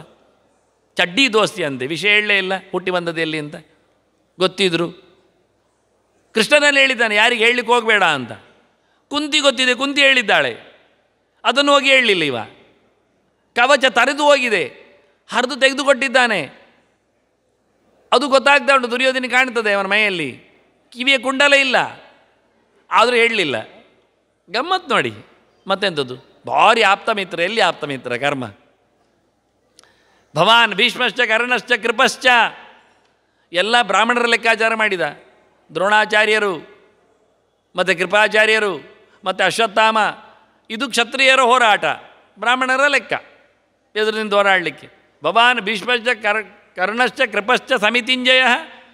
ಅವನಿಗೆ ಮಾತ್ರ ಸಮಿತಿಂಜಯ ಅಂದ. ಎಲ್ಲರಿಗೂ ಆಗಲಿ, ತೊಂದರೆ ಇಲ್ಲ, ಯುದ್ಧದಲ್ಲಿ ಗೆಲುವು ತರ್ತಾನೆ ಅಂತ. ಯಾಕೆ? ಕೃಪಾಚಾರ್ಯರು ಸಾಯದವರು, ಚಿರಂಜೀವಿಗಳು. ಅಷ್ಟೇ ಅಲ್ಲ, ಮೊದಲಿಂದಲೂ ಆಚಾರ್ಯ ಸ್ಥಾನದಲ್ಲಿ ಇದ್ದವರು ಅವರು. ಮತ್ತೆ ದ್ರೋಣ ಬಂದವರು. ಅಶ್ವತ್ಥಾಮ ಮತ್ತೆ ಒಬ್ಬ ಇದ್ದಾನೆ, ವಿಕರ್ಣಶ್ಚ ಅಂತಾನೆ. ಸೋಮದತ್ತಿ ಅಂತ 7 ಇನ್ನಿಲ್ಲ. ಮತ್ತೆ ತುಂಬ ಜನ, ಅನ್ಯೇಚ ಬಹವಶೂರ ಮದತ್ತೆ ತೆಗೆದೆ. ಅವನಿಗೆ 7 ಜನ ಹೆಸರು ಸಿಕ್ಕಿತ್ತು. ಅವನು 99 ತಮ್ಮಂದಿರಲ್ಲಿ ಒಬ್ಬನನ್ನು ಮಾತಾಡಿಸಿದ, ವಿಕರ್ಣಶ್ಚ ಅಂದ. ವಿಕರ್ಣ ಕರ್ಣನ ಮಗ ಅಲ್ಲ, ಅವನೊಬ್ಬ ಬೇರೆ ಇದ್ದಾನೆ. ಇಲ್ಲಿ ದುರ್ಯೋಧನ ತನ್ನ ತಮ್ಮನನ್ನು ಹೇಳಿತ್ತು. ಯಾಕೆ ಅಂದರೆ ಅವ ದ್ರೌಪದಿಯ ವಸ್ತ್ರಾಪಹಾರದಲ್ಲಿ ಇದು ತಪ್ಪು ಅಂದಿದ್ದಾನೆ ಎದ್ದು ನಿಂತು, ಅವನೊಬ್ಬನೇ. ಆಗ ಕರ್ಣ, ಇದೇ ಕರ್ಣ, ಮಿಸ್ಟರ್ ಕಿವಿ, ಅವ ಹೇಳ್ತಾನೆ, ದುರ್ಯೋಧನನ ಪಕ್ಷಪಾತಿ ಆ ವಿಕರ್ಣನಿಗೆ, ದುರ್ಯೋಧನ ತಮ್ಮನಿಗೆ, ಎಂಥದ ಕೂತ್ಕೊಳ್ಳ ನೀನು, ಒಬ್ಬ ಎದ್ದು ನಿಂತ ಹೇಳಿದ ತಪ್ಪಂತೆ. ಇಷ್ಟು ಜನ ಇಲ್ವಾ ಕಣ್ಣು ಬಿಟ್ಟು ನೋಡ್ತಾ ಇರುವವರು? ನೀನೊಬ್ಬ ಭಾರಿ ಧರ್ಮಜ್ಞನ ಹೇಳಿ ಅವನಿಗೆ ಬೈದ, ಬಾಯಿ ಮುಚ್ಚಿ ಕೂತ, ಅಲ್ಲಿ ಮುಗೀತು. ಅವನಿಗೆ ಆವತ್ತು ಟಿ ವಿಯಲ್ಲಿ ಬರಬೇಕಿತ್ತು, ಅದಕ್ಕೋಸ್ಕರ ಎದ್ದು ನಿಂತು ಹೇಳಿದ್ದು, ಒಂದು ಆಗೋದಾದರೆ ಆಗಲಿ ಅಂತ. ಬಿದುರು ಹೇಳಿದ್ದ, ಅದಕ್ಕೆ ಇವನು ತಾನೊಂದು ಇರಲಿ ಹೇಳಿಕೊಂಡು ಶೈನ್ ಆಗಲಿಕ್ಕೋಸ್ಕರ ಕಾಲರ್ ಅಪ್ ಮಾಡಲಿಕ್ಕೆ ಎದ್ದು ನಿಂತ. ಕೂಡಲೇ ಕರ್ಣ ಬೈದ ತಕ್ಷಣ ಸಮರ್ಥನೆ ಮಾಡಲಿಲ್ಲ. ಏನು ಹೇಳ್ತಿ ಕರ್ಣ, ಅರಮನೆ ಹುಡುಗಿ ನೀನು ಯಾರು? ಹೊರಗಿನಿಂದ ಬಂದವ, ಯುದ್ಧ ಆಗಬಾರ್ದು ನಮ್ಮಲ್ಲಿ, ಬಾಯಿ ಮುಚ್ಚಿಕೋ. ನಾಳೆ ಇನ್ನೊಂದು ಹುಡುಗಿಯನಿಗೆ ಹೇಳುತ್ತಂದ್ರೆ ಏನು ಮಾಡ್ತಿ? ಕೇಳಬೇಕಿತ್ತು ಮರ್ಯಾದೆ ಇದ್ದರೆ ವಿಕರ್ಣನಿಗೆ. ಬಾಯಿ ಮುಚ್ಚಿಕೂತ. ಅವನಿಗೆ ವಿಕರ್ಣ ಕಿವಿ ಇಲ್ಲ ಅವನಿಗೆ. ಇವ ಲೆಕ್ಕ ಮಾಡ್ತಾ ಇದ್ದಾನೆ. ಈಗ ಇದೊಂದು ಪ್ರಾಣಿ ಉಂಟು ನಮ್ಮಲ್ಲಿ ತಮ್ಮ ಅಂತ, ಅದು ಯಾವತ್ತು ಆಚೆ ಹೋಗ್ತದೆ ಗೊತ್ತಿಲ್ಲ ಅಂದ.